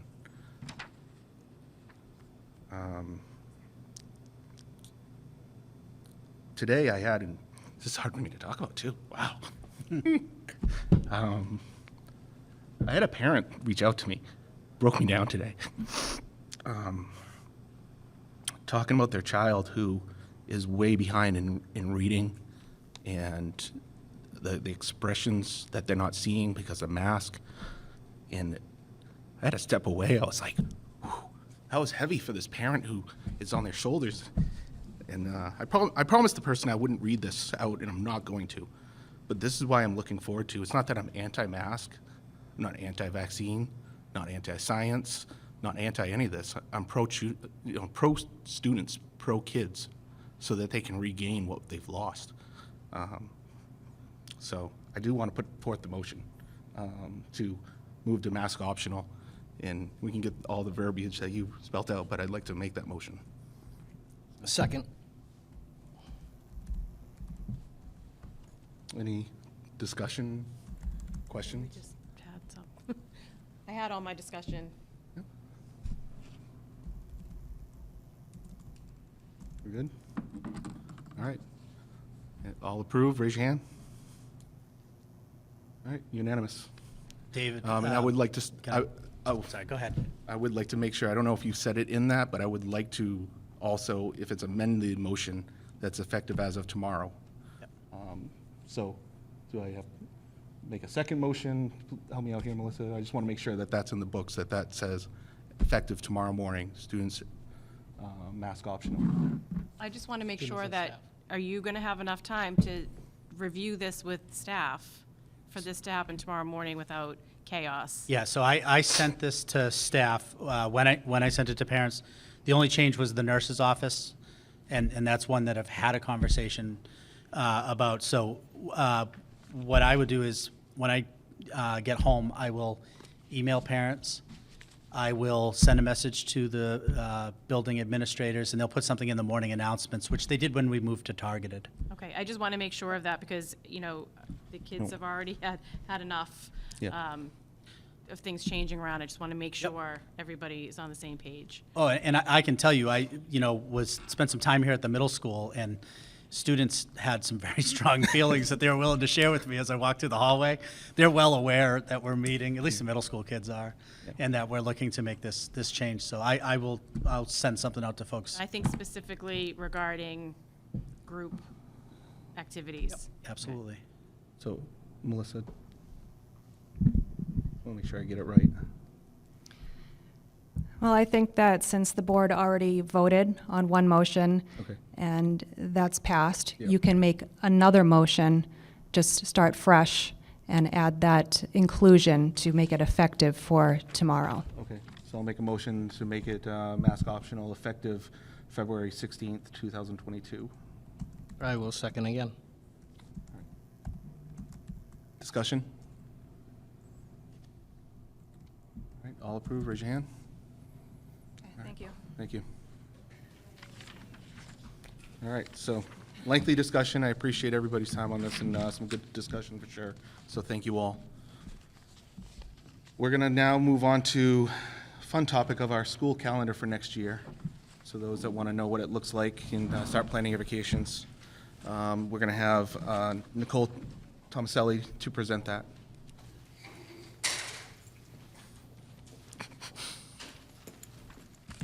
They're all leaving in mass exodus. Wait, the school calendar. Calendar's coming up. Come on. This is exciting stuff. You can book your vacations. I know, right? Don't leave yet. So you'll see, and actually I wanted to confirm they have the new updated ones, right? Okay, so we had sent you in the packet, there were a few errors on there, and I'll own it because you get a little cross-eyed after you look at this for several hours. But we have two different versions to discuss tonight. We're calling them Draft A and Draft B. Draft A involves a pre-Labor Day student start. Draft B is a post-Labor Day student start. So I can review those dates for families who are at home. Draft A would have students coming into school, the first day of school would be August 30th, and the last day of school would be June 16th. Of course, that's pending makeup days for snow days. So for snow days that are not remote learning days, we would have to make them up, and that might push us back a few days. Draft B has the first day of school for students September 6th, and the last day of school would be June 21st. So just so families at home who are listening, or, you know, here in the audience, if you want to kind of think about those dates. Both versions of the calendar have 7 professional development days for our teachers, and a new change that you will see is the incorporation of early release days. We have 8 early release days built into the calendar, and they're spread out throughout the months, and tried to kind of pace it so it's one every 4 to 5 weeks. And I wanted to kind of explain the rationale for early release days. As I understand it, several years ago, Hampstead used to have early release days for professional development, and that has kind of gone away in recent years.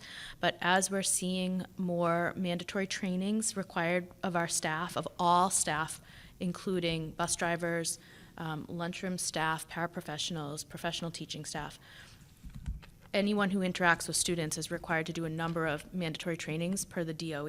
And we're finding it difficult to fit all of that in, given the contractual schedule.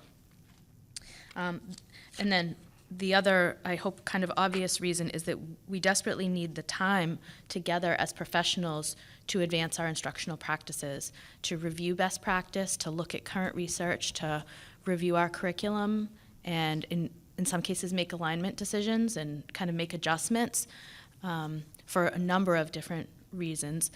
Then we also could really utilize some vertical time. Vertical means when you get the teams together, for example, all the ELA teachers get together, K through 8, and we look at what does the progression of English language instruction look like, of reading and writing over the years. Get all the math teachers together and have those math vertical discussions. Same with science, identify STEM projects and hands-on activities, and kind of really get the anchors down so that we don't duplicate without realizing it. You know, with the risk of not having vertical meetings is that, you know, the kids might do the same science experiment 2 or 3 times, or we might go on the same field trips just because we haven't had the chance to coordinate. So that's what I'm hoping to do with our early release time. Does anyone have questions about the proposed calendars?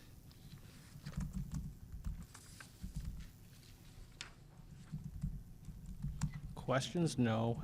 I do have a concern with all of the early releases for, I mean, I know we're giving our parents plenty of time to plan by seeing this in advance, but there are a lot of working parents out there that might struggle with having childcare for their students on all those early release days. 1 or 2, that's typically a lot easier, but to have so many of them, I do have a concern with that. I have considered that 'cause as a working parent who has to deal with early release days for my own children. I completely can understand the hardship it can create. One thing that I want to mention is that these early release days mirror Pinkerton's schedule, and I've already started talking with deans and people at Pinkerton around potentially setting up opportunities for older students to come down and do activities with children. And I don't know if it would be fair to say that like the rec department would be involved, but I absolutely would like to have things planned for families to have options. And I know some of the younger families have schools out at the central school, and that helps out and what have you. I'm just concerned with how many there are. Just something for us to consider as we make this decision. Yeah. Oh, yeah, for sure. That was, there was a point in time that I had a really hard time with that. Now my kids are old enough that it's not an issue. But yeah, so I have a question though. You said it's mirroring Pinkerton. So you're not having the same half days as Pinkerton. I thought we couldn't do that. I thought the busing was an issue with that. We Maybe I'm wrong. can do busing on the same early release days. We will not be mirroring their teacher workshop days. Okay. So I just want to be clear, our PD days don't always align. On their calendar, they call them, TW for teacher workshop. They have some Fridays, they have, they just have different days. We have some kind of precedent around having PD days. You know, we have one in May that's a set weekend. We have the one in October that's kind of a set historical practice. So the teacher workshop days and PD days don't align, but the ER days do. And I do think there's a lot of potential in utilizing Pinkerton's National Honor Society students, some of their clubs, to come down and work with our kids or have our kids go there. I would love to tap into some of those multi-age learning opportunities. We will need supervision help with that, and our teachers are going to be busy doing PD, so the teachers and the paras are kind of out. But I am very aware of the hardship that can create for coverage for children. Got a couple questions on this. One is looking at the two of these, right? This is without, let's say Massachusetts, Maine, and New Hampshire officially saying when their vacation weeks are, correct? Correct. Typically, we wait, but I understand this is great to get it out. Typically, we know when it's going to be our week versus their week. So just so parents know that if by chance Mass, Maine come and say, and I know you can't see what we're looking at, but for February vacation, the 27th of February is when it would start for us. If by chance Maine and Mass come back and say, no, we're going to take the 27th, we'd come back and revisit this. And we still have the second reading where we'd go toward, so just to make sure that everybody understands that if it changes, there's a reason why. It's because we're trying to be proactive and get ahead of it for parents. But that's always a quote-unquote risk, but I think it's very low. Correct? Make sure. Yeah, that's correct. And the board always has the prerogative to change the calendar at any time if they wanted to. But obviously, parents like to have the most amount of heads up so they can plan their vacations. Yep. So both versions of this calendar, just to put the dates out there, have February vacation planned from February 27th, 2023 to that would be March 5th or 3rd, March 3rd. Yep. Oh, and it's in the key, Melissa's awesome. February 27th to March 3rd is February. And then spring break would be April 24th to April 28th. Right. Both of those weeks are late, right? One goes into March. Typically, Massachusetts goes early. Maine makes a lot of decisions that are sometimes, they're not even centralized, so I can't speak to Maine at all. Yeah. But usually Mass goes a week ahead of us. Yep. My family's from Maine. And same with Vermont. Vermont is a little unpredictable too. Sometimes they go early, sometimes they go late. Right. So I think the thing I'd like the board to just discuss, if anybody wants to, is it's really, you look at draft A, draft B, you got one that starts before Labor Day, one that starts after. And I'd like to, have the board discuss, their thoughts, but I would like to ask really to Mr. Thompson and to you, Nicole, like, what's, has there been an inclination or in the past, right, based on studies, based on data, et cetera, what's better for students for learning? And I understand that either one's going to impact parents if we go back before or after, but, thinking about education, what's better that we've seen for student learning? I've worked in all the different scenarios, both as a teacher and an administrator. The thing I like about a pre-Labor Day start is it affords you a little bit more time for a soft opening. You can look at it as what I would call a 3-4-5 opening. So if you look at the week of August 29th, the kids would be in school for 3 days that week. The following week would be 4 days, and that their third week of school would be a 5-day week. So they can gradually build up to a full 5-day week. Having children that need to get into routines, mornings, packing lunches, clothes, all the buses, it gives them a chance to kind of ease into a 5-day school week. Okay. Draft B doesn't quite afford that. You start with a 4-day week, and then you have 5-day weeks. And I would say instructionally, the end of September, beginning of October. October is a very strong instructional month. The first 6 weeks of school are routines and norms and class expectations, but October is when the academics start to pick up a little bit, and the, I don't want to say rigor, but that's when the lessons really start. We start teaching new content come October. So I like the chance of a slow build-up, but there's a lot to be said, too, for families enjoying summer right through Labor Day. And I know there are a lot of people that they love to just, you know, come in with sand and sunscreen on their toes on Tuesday, September 6th, and I'm okay with that too. Yeah, and I'd just add, like, I get very concerned about the heat. I think it's easier to manage the heat in August when kids are excited about the newness of school and there's a lot of team building and get to know you activities and kids are outdoors, and as opposed to June, like the end of June, instructionally it's really tough to educate kids when a classroom is 90 degrees and our teachers are feeling that pressure to like get through a curriculum. So for me, I like the earlier start. Okay.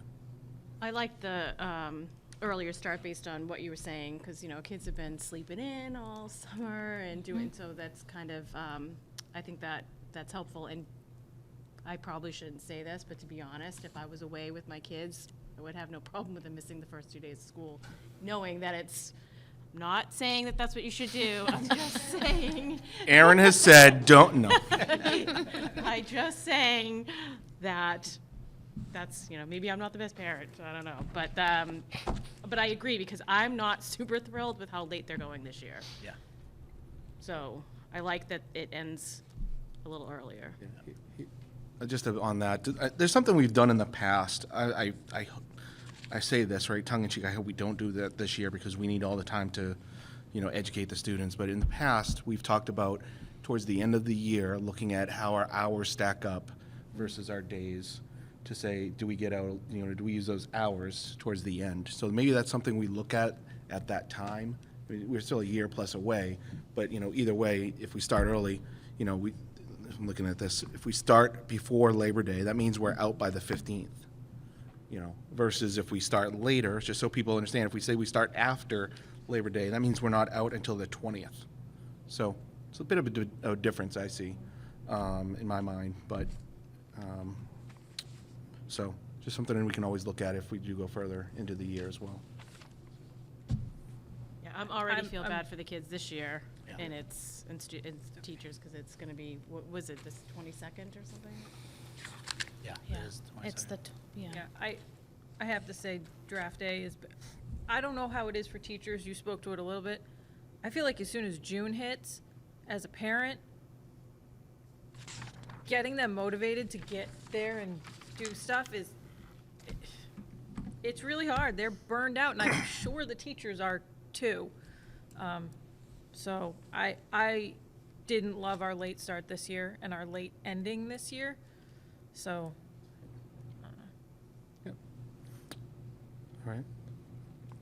I So, yeah. I did just want to mention one last thing. Pinkerton will be starting all students on the 6th, but they are doing all their orientations prior to that. So they're going to they do a freshman, junior orientation day. I believe that's on Thursday, and then sophomore, seniors is Friday. So that they're going to get like and then the 9th graders will have an opportunity to go in and do like a freshman field day. I think it's 2 weeks before that. So they're really well underway by the 6th. So even though their start day is the 6th, they have all their sports teams, tryouts, everything is well underway by the 6th. So that's something to consider too, is the athletics and the impact of a later start on teams. Do we know what their day that they're targeting to be out? I do.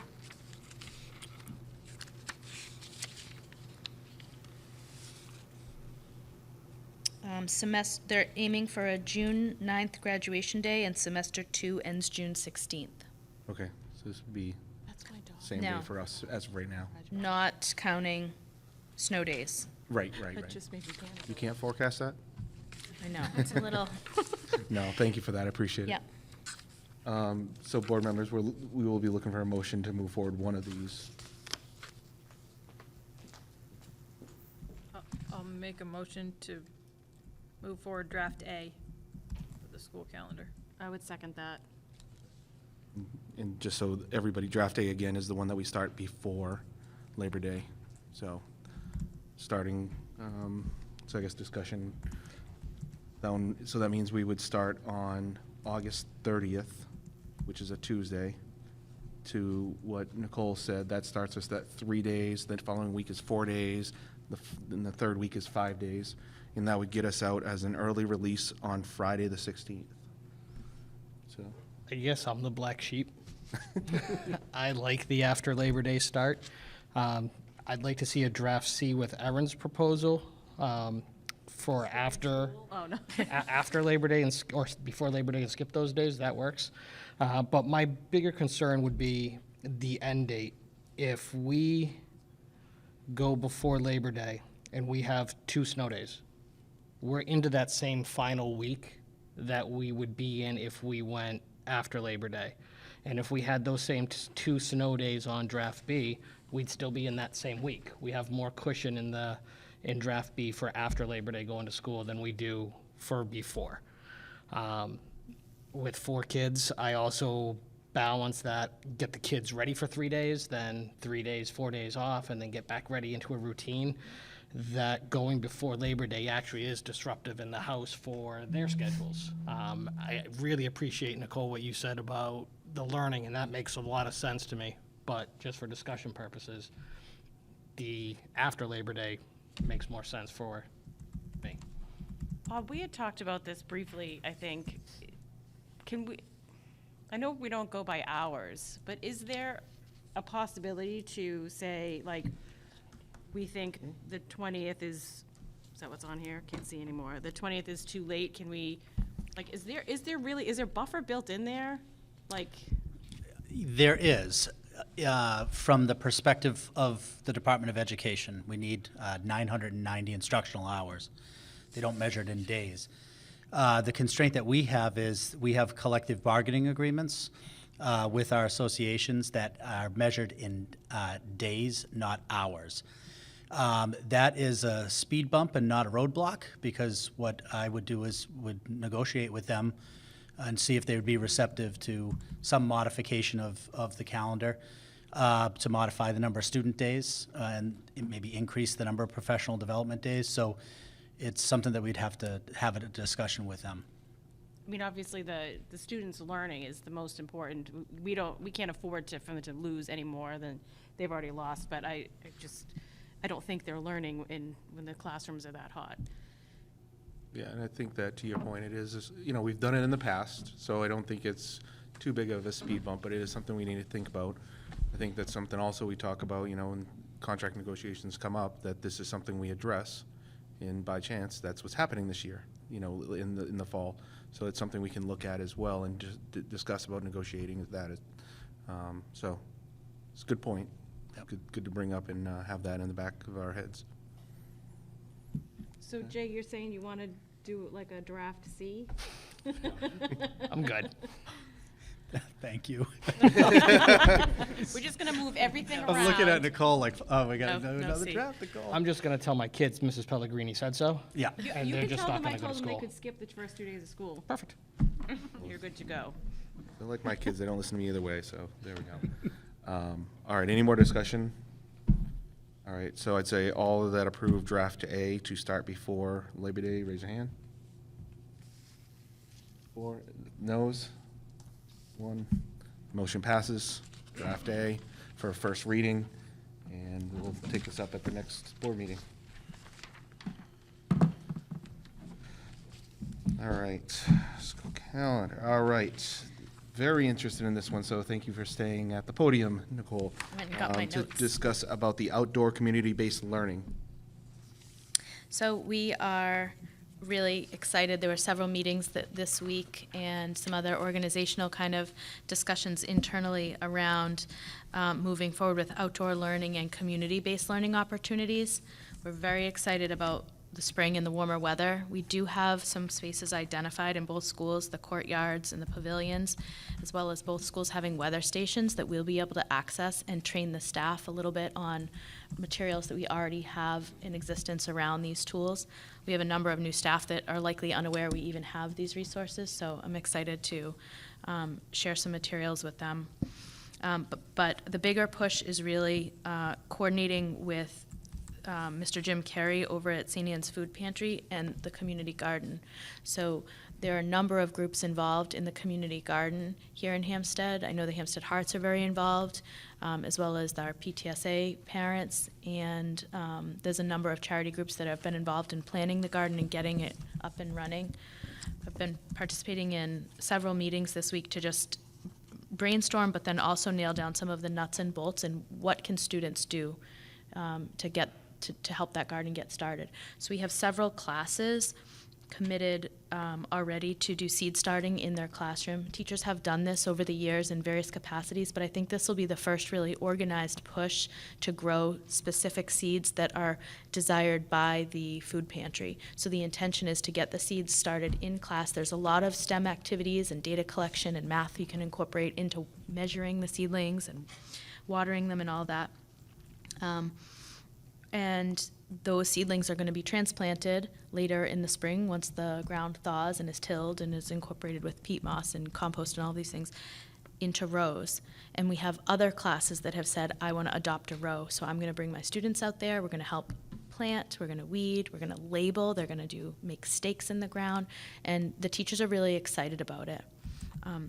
So I'm excited. We've reached out to a few different organizations. There are some grant opportunities, and I've just started to dabble in looking at this. There is a program through UNH that does free seeds for schools, and they've pretty much said, just tell us what you need. So we're at the point now where we're trying to identify what vegetables does the community food pantry really, what would they need, and then what's also realistic that's going to grow and kind of sprout quickly. It's really important for the kids to see some germination and some progress. But we're hoping to have a variety of different vegetables and also flowers for interplanting in the different grade levels. And there's a variety of different gardening projects. One of the things we've talked about is the Three Sisters arrangement, which is corn, beans, and squash Native American style gardening that's an interplanting, and it's very successful. So there are certain gardening projects that I think will land in certain grade levels and kind of work well with the curriculum they have. But we'll start having conversations internally about which teams will, take on which vegetables soon. And I'd just like to say, too, we took a little liberty with adding that phrase, community-based learning, because we really, we want to get kids back on field trips. It's something that's been missing, and, to talk to third graders who've never been on a field trip.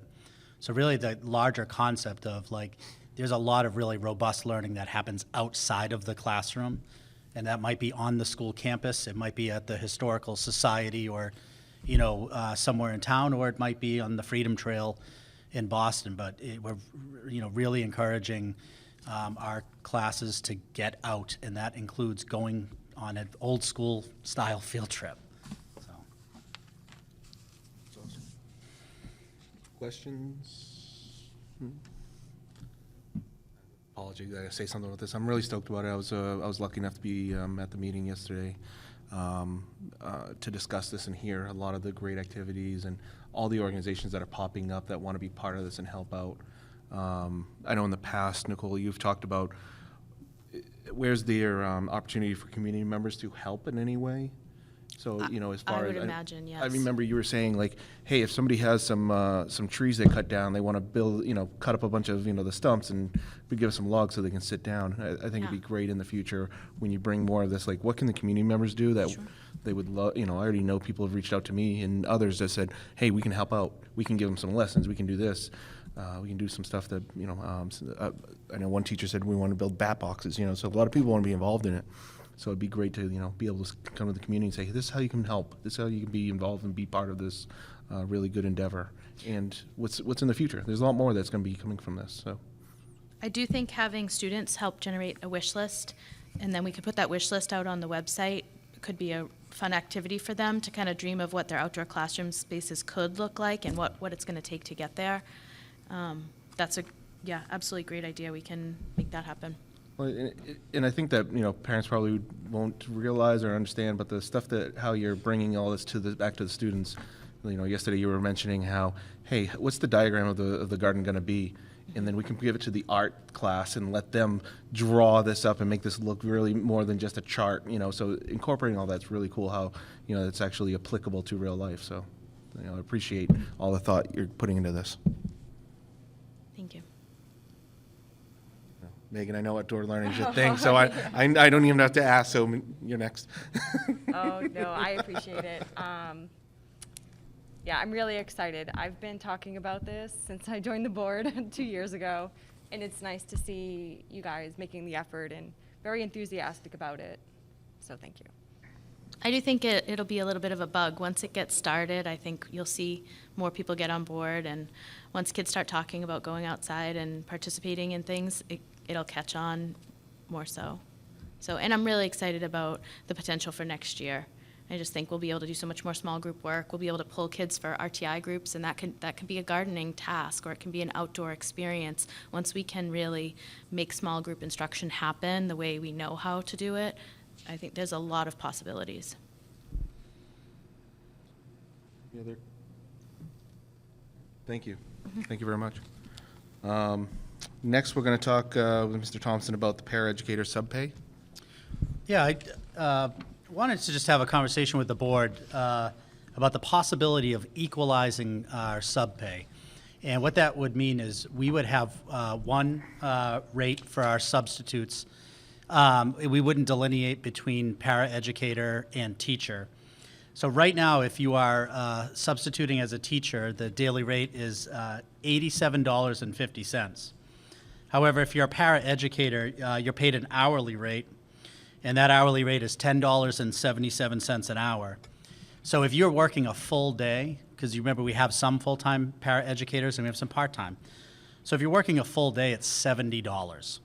If you're working a 4.5-hour day, because we have a number of paras that work 4.5 hours, it's $48. So we can't get folks to come in for $48. It's hard enough to get folks to come in at the $87.50. And so I put forward to the board the idea of equalizing pay, and I just want to talk a little bit about some of the benefits very quickly. One, it has benefit to the business office. Now we don't have to differentiate between which rate are we paying this sub or what role they played. It's one rate. This also allows greater flexibility to the building administrator. So when someone comes in to sub as a teacher, but we have a need for a paraeducator, it's really it can be really challenging to move them because they came in under the thought that they were being paid the higher rate. So, that in itself has benefit. The other piece too is, the district, we've done actually a great job. People in this community have really stepped up to sub. We've had a tremendous number of new subs. And as we said earlier with COVID, we have less teachers in quarantine. It's a little bit less of an issue.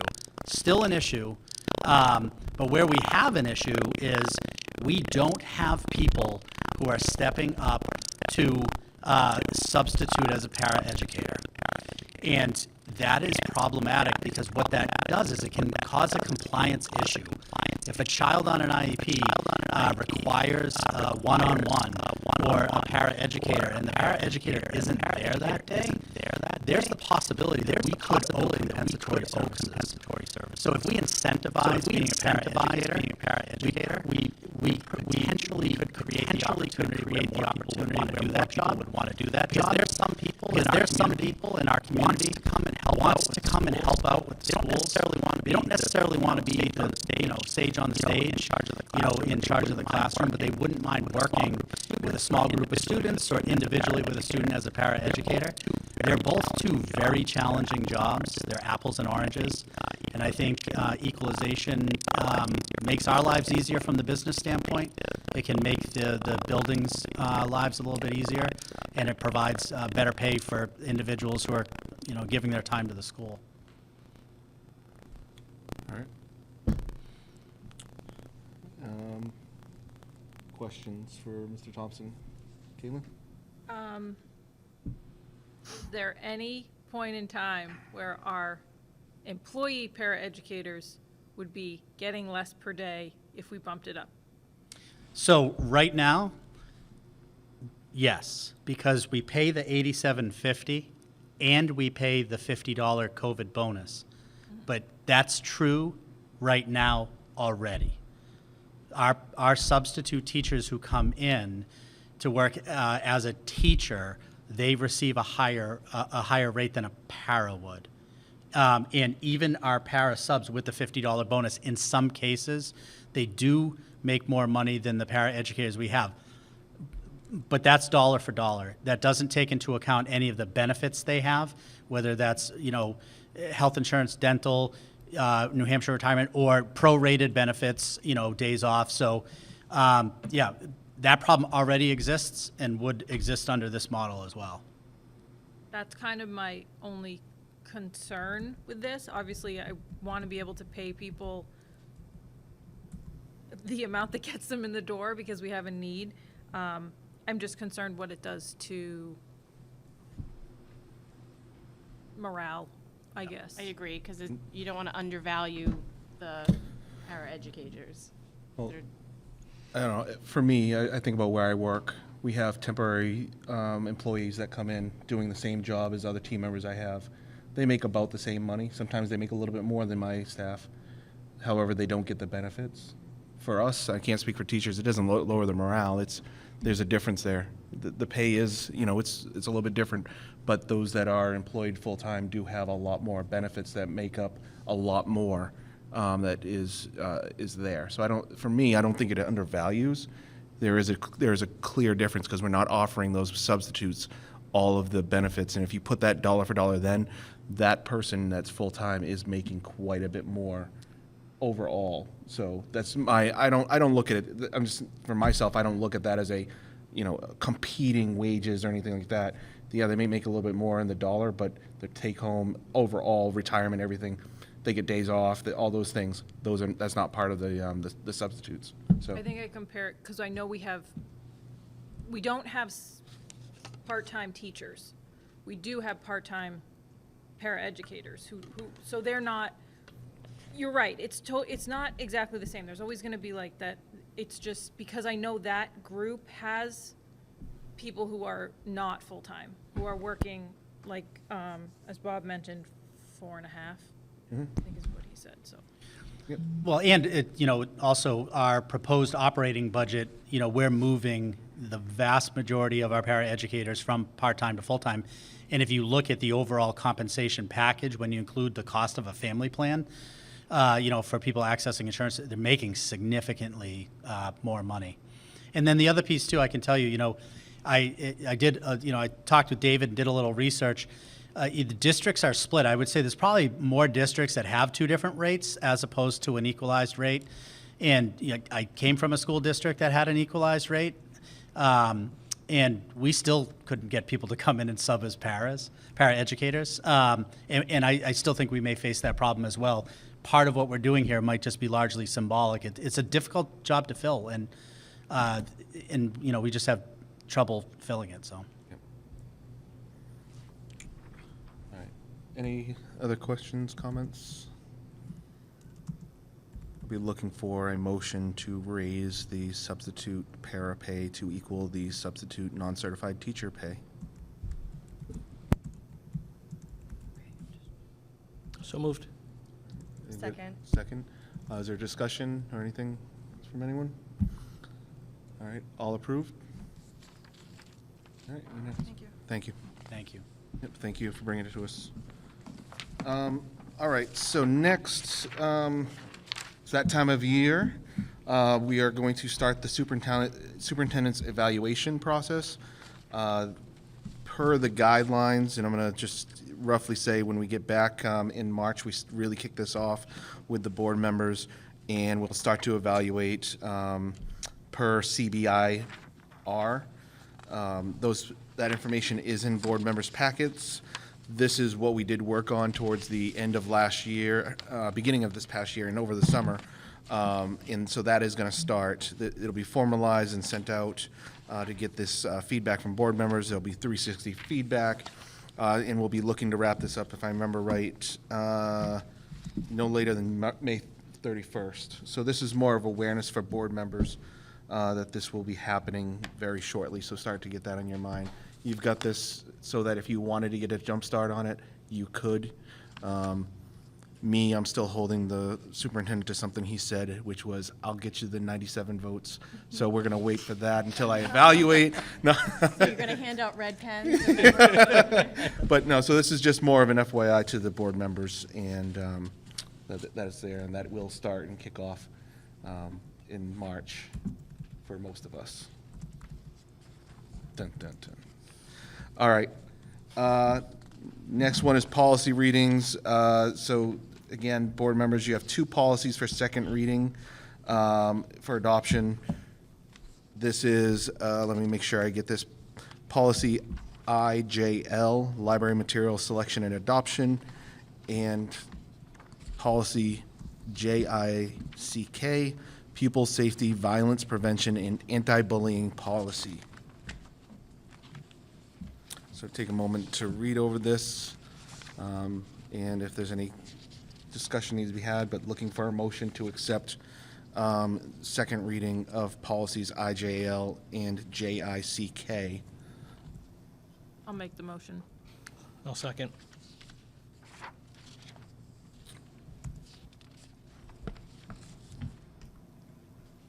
Just the only thing that I have on commentary, discussion on this is, so Mr. Thompson, with the changes that have been made, can you just speak a little bit about, I'm thinking sport, I guess both of them are very important. What goes on in my head is the anti-bullying policy. How is that now rolled out? What is it, for the changes? I know in general, whenever changes are, that's communicated out, but I think that this one is very, important as we hear a lot of, bullying going on throughout the nation. What's the next steps here if we are to ratify and approve this? Yeah, so, typically what we would do is we would include the bullying policy in our student handbook. So obviously that's already gone out, so we would want to update the electronic versions of those documents. We would also send it out to parents. We'd send it out to teachers as well. And, there's some minor changes in the actual policy. A lot of it is in response to changes in statute and reporting requirements. Right. But the spirit and intent from the original JICK going back to 2007, it really hasn't changed that much. But I do want to give credit to Tracy and, her team, because they have really done, they've been looking at this policy more along the lines of the procedures since the beginning of the school year. And I think you're going to see that there are some changes in procedures that are coming. Okay. And those are certainly going to be communicated to families as well. Okay. Thank you. Any other discussion, questions for anyone? All right, all approved, raise your hand. All right, thank you. Let's see. We got board comments and correspondence. Here's a Oop, what did I first read miss? for policy. What did I miss? Sorry. At the bottom is a first read. We just approved the second readings. Oh, yeah, there we go. Yeah, we got a first reading for JLF, reporting child abuse or neglect. Thank you for that. Appreciate. So looking for board members to take a look in their packet for JLF, reporting child abuse or neglect. I don't know, those on the policy committee, anything that you want to point out? So we just, we talked about this today in our policy committee meeting, and I'm sure Mr. Thompson can speak to this more, but just in general, this is clarifying and putting more into place about what needs to happen should there be suspicion or a report of child abuse or neglect. The big things that this clarifies is the training requirements, which is important. We didn't have that in there before, so this is that it will be annual, and it can't just be reminding people that they have to report. It's training our staff on how to do that. It also lays out the process of reporting both to the principal, but if it's a staff member who has reason to suspect or has a report from a child, they are responsible to report to DCYF. Not just, they have to report it to the principal, but also it is their responsibility to do the official report. So, Mr. Thompson, I don't know if you want to speak more to that, but. No, I thought you did an excellent job. The only other piece that is a change, which came out of a revised RSA in 2019, is now failure to report child abuse is considered a violation of the Educator's Code of Conduct. So prior to 2019, that was not in the statute because it didn't exist. Okay. And that would be for certified staff. Just a question, I don't know, it's Caitlin or Mr. Thompson on this, but Caitlin, you mentioned about training being required annual.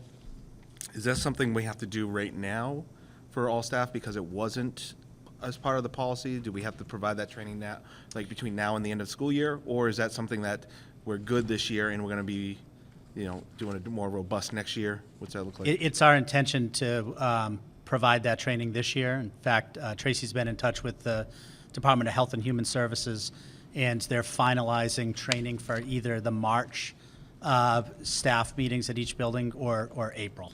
Okay. And in fact, should have an answer tomorrow. Okay, thank you. And it can be done online. It would. As well as in person, It could be so- done through Zoom, or it could be done in person. So we can make it convenient for the staff. All right, awesome. All right, looking for a motion to move JLF to second reading. So moved. I'll second that. All right, any discussion? All right, all approved. Thank you. All right, now I can move to board comments and correspondence. So I'm gonna move over to Caitlin, I do not have anything. Jason.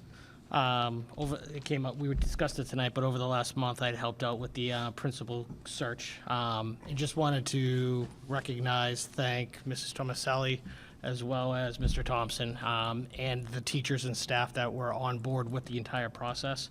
I've been on a couple of these in the past, and the process was very fluid. It was very well laid out.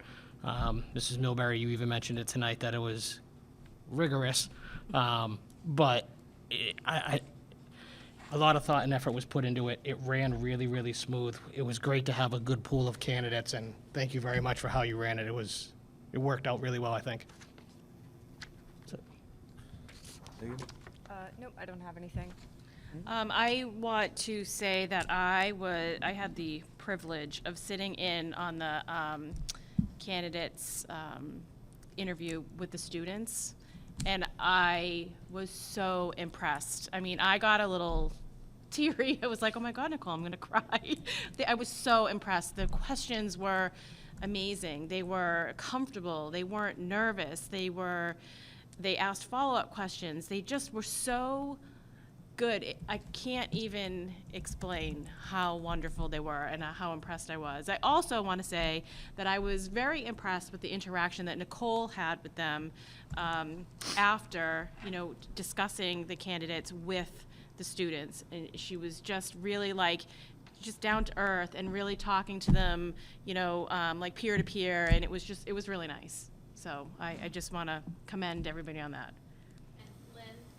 And Lynn, yes. And Lynn Joseph, yes. Organized and chose the kids. Yeah, yes, The presentation, so absolutely.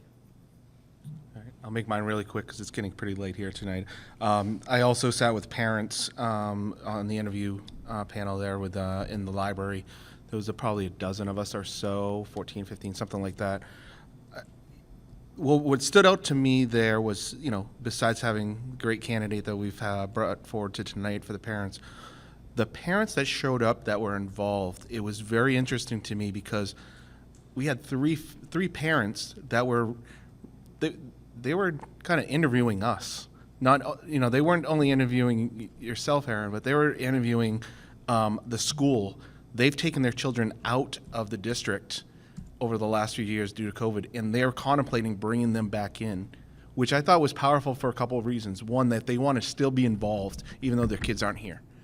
Two, that they wanted to, they were seeing the changes that have been happening here that have been led by the administration and teachers and others, that they're really are considering bringing them back in. That was awesome to see. And just the dialogue that was happening, they were very engaged. They weren't just showing up to be like, oh, look what you did. They were like, hey, we really like what there was some good conversation about it. So beyond the interview, it was a good just to see that. And it just said to me, like, there's some momentum here and we're getting in the right direction and getting back to where we want to be and where we should be. So that was the first one, correspondence. Second one was there's been a whole bunch of stuff going on in the Addition. Another plug for the Addition, that we've had Zoom calls, in-person tours, discussions, social media posts. There's a lot going on, a lot of activity and buzz.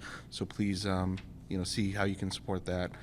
And then lastly, I don't know how many phone calls, emails I've had on just our COVID response and what we want going forward. So again, a lot of highlighted discussion, some really, back and forth.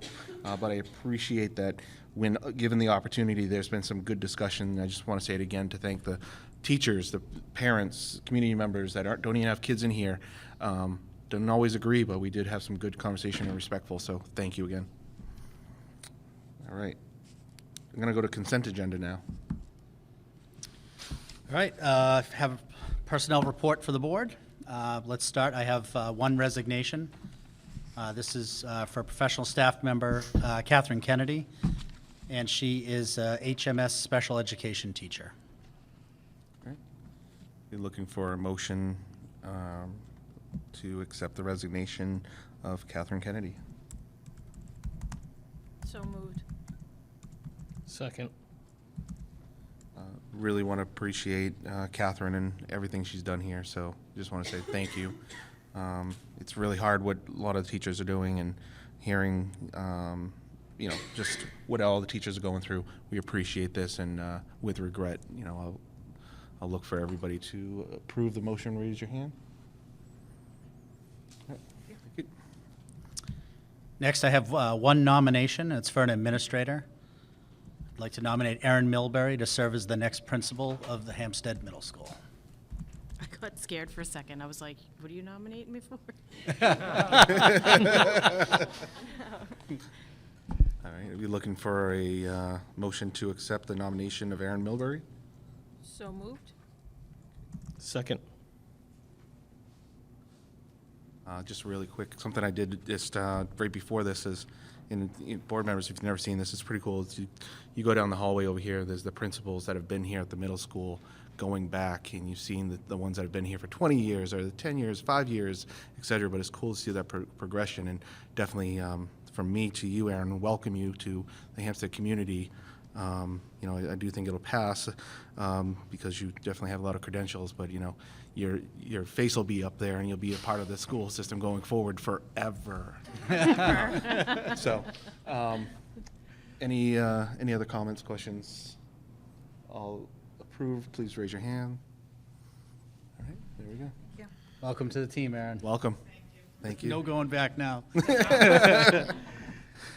And then just under other, this is just informational for the board, but I wanted to make them aware that we have hired Michael Shaw as our network data technician. This was an open position. Michael is a current employee of ours. You know him. He's sort of the Wizard of Oz, the man behind the curtain in the other room. And I just want to say he's been such an instrumental part of our tech team, and to have him kind of move up it's exciting.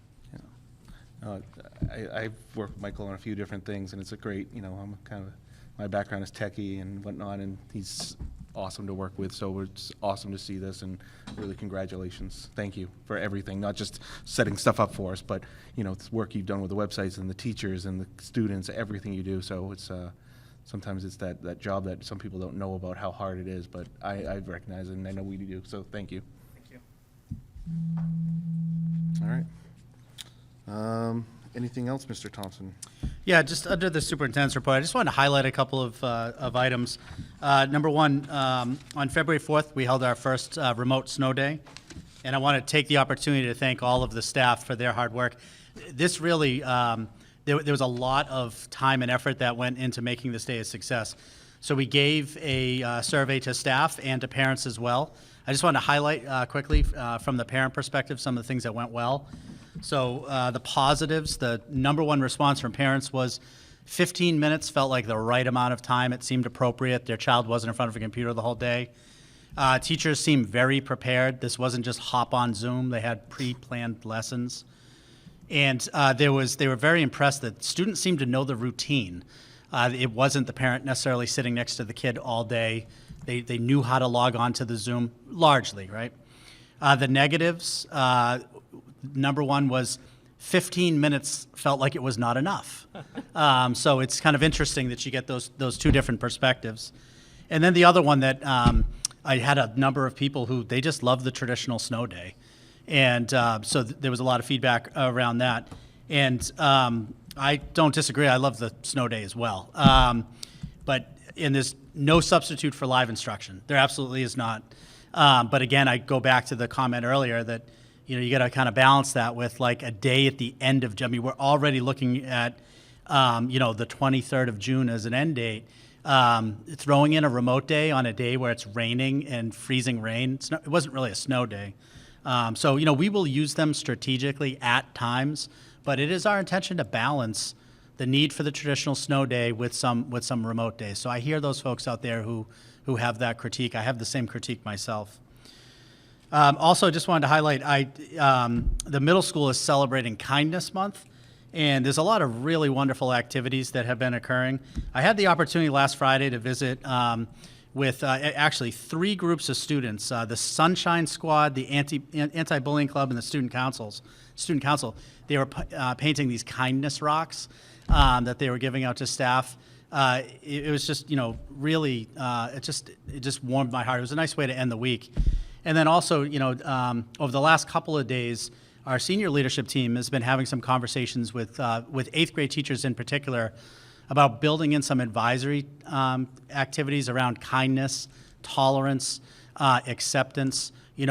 As a school, we have issues that come up, and we have to address those issues head on. I appreciate the fact that the teachers are building time into advisory to have some courageous conversations about some very delicate topics, but they're continuously pushing kids to be their best person, and I appreciate the fact that they bring us into the conversation to talk about how do we make the climate and culture here at the school the best that we possibly can. And then finally, I just wanted to turn it over to Nicole to talk about another one of her pet projects that is yielding some really positive results. And she's the closer here, so this is like the grand finale. Okay, I No have pressure. 10 comments I've highlighted, Yeah. but I'll probably just read just a few. Yeah. So I wanted to thank everyone in the community who contributed on my little Google form for Valentine's Day to help show our staff some love.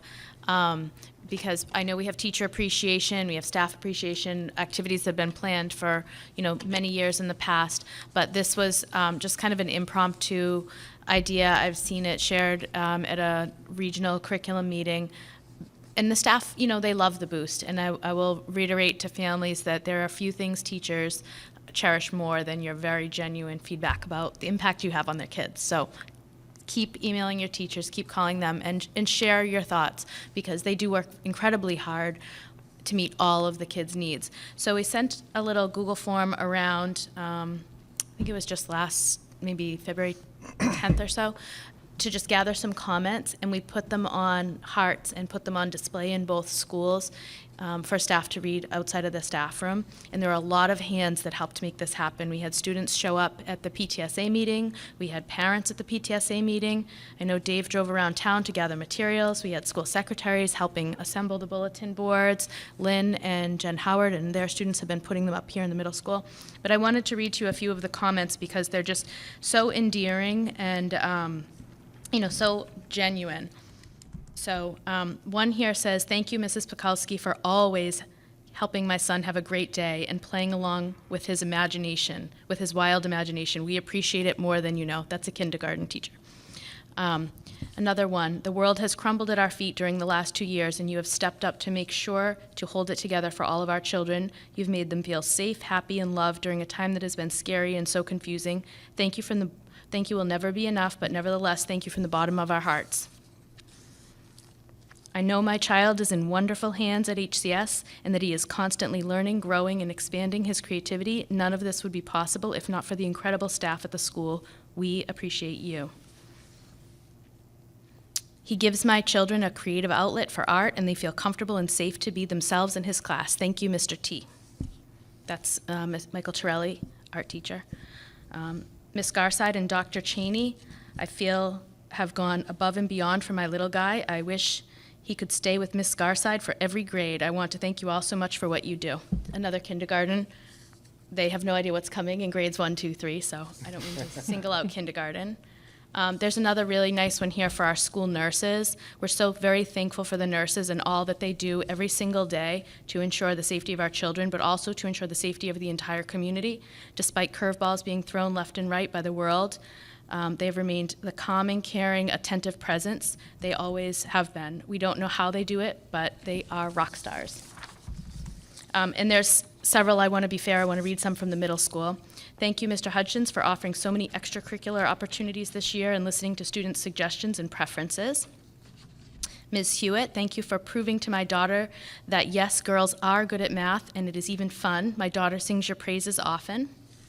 Thank you, Mrs. Randall, for encouraging my daughter and showing her that she is capable of more than she thinks she can do.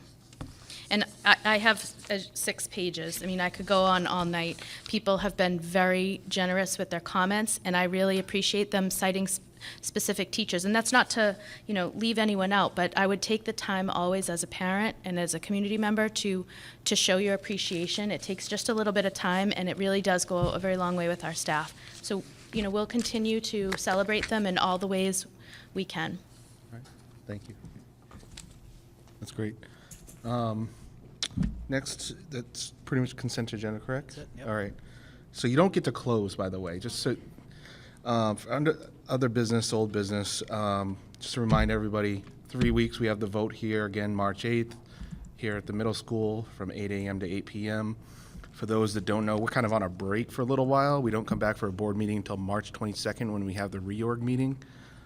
So at this point, I might get all choked up too. I want to say, this is the last night that Caitlin Parnell will be here with us.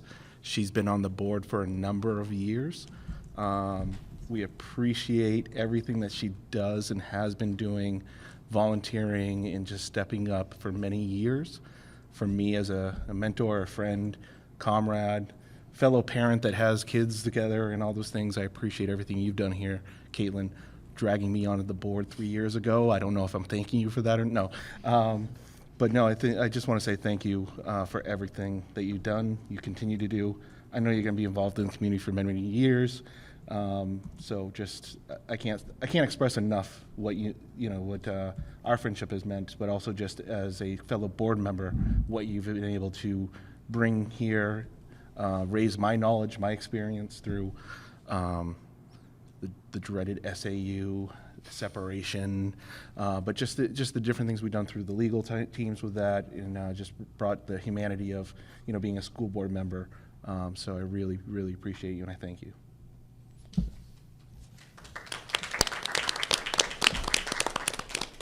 Any? Yeah, I'm gonna say thank you to her too.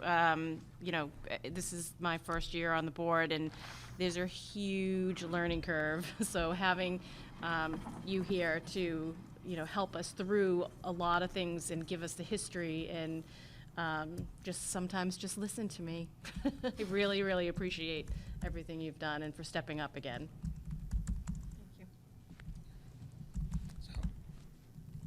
I'm not gonna, I don't have any, I did a big thing last year because I thought it was I want to say, I am very comfortable in the hands that I'm leaving this all in. I'm kind of like the old guard kind of piece. When I started, we had all different board members. We had almost all different administration except for Jeff and Melissa. So they've been here with me. So I actually want to say thank you definitely to Melissa, because if I was a good board member, it was because she kept me on track and she helped me learn and kind of kept everything smooth. So I don't think I got a chance to say thank you last year because I think we were still mostly remote at that point, but I want to thank Melissa. And new admin team, you guys have blown me away. The things that you have started to do in this district, Hampstead's been a strong educational district. I am not putting down anything that has been done in the past because everything at the time was done for what seemed best at that time. But this team seems really, really strong, and I'm really excited to see what everybody does going forward. I'll be watching from way in the back. Way in the back. And just, because you said that, thank you to you to help make that happen. You were definitely a big part of that as well. So you definitely left it better. You're leaving it great. So thank you very, very much. I can't say it enough. Thank you. All right, with that, we're going to be looking for a motion to go non-public, so most of you can leave, some of us got to stay. So we're going to be looking to go into non-public RSA 91A:3, 2 under L for legal. So I'll look for a motion for that. I'll go one more time for legal. There you go. So moved. All right, Second. all right. Unless any discussion, look to Melissa to do a roll call. Mr. Giard, Yes. Ms. Malcolm, Yes. Mrs. Parnell, Yes. Mrs. Pellegrini, Yes. and Mr. Smith. Yes. Thank you. 9:30. And thank you for staying so long. I appreciate it. We'll see you later.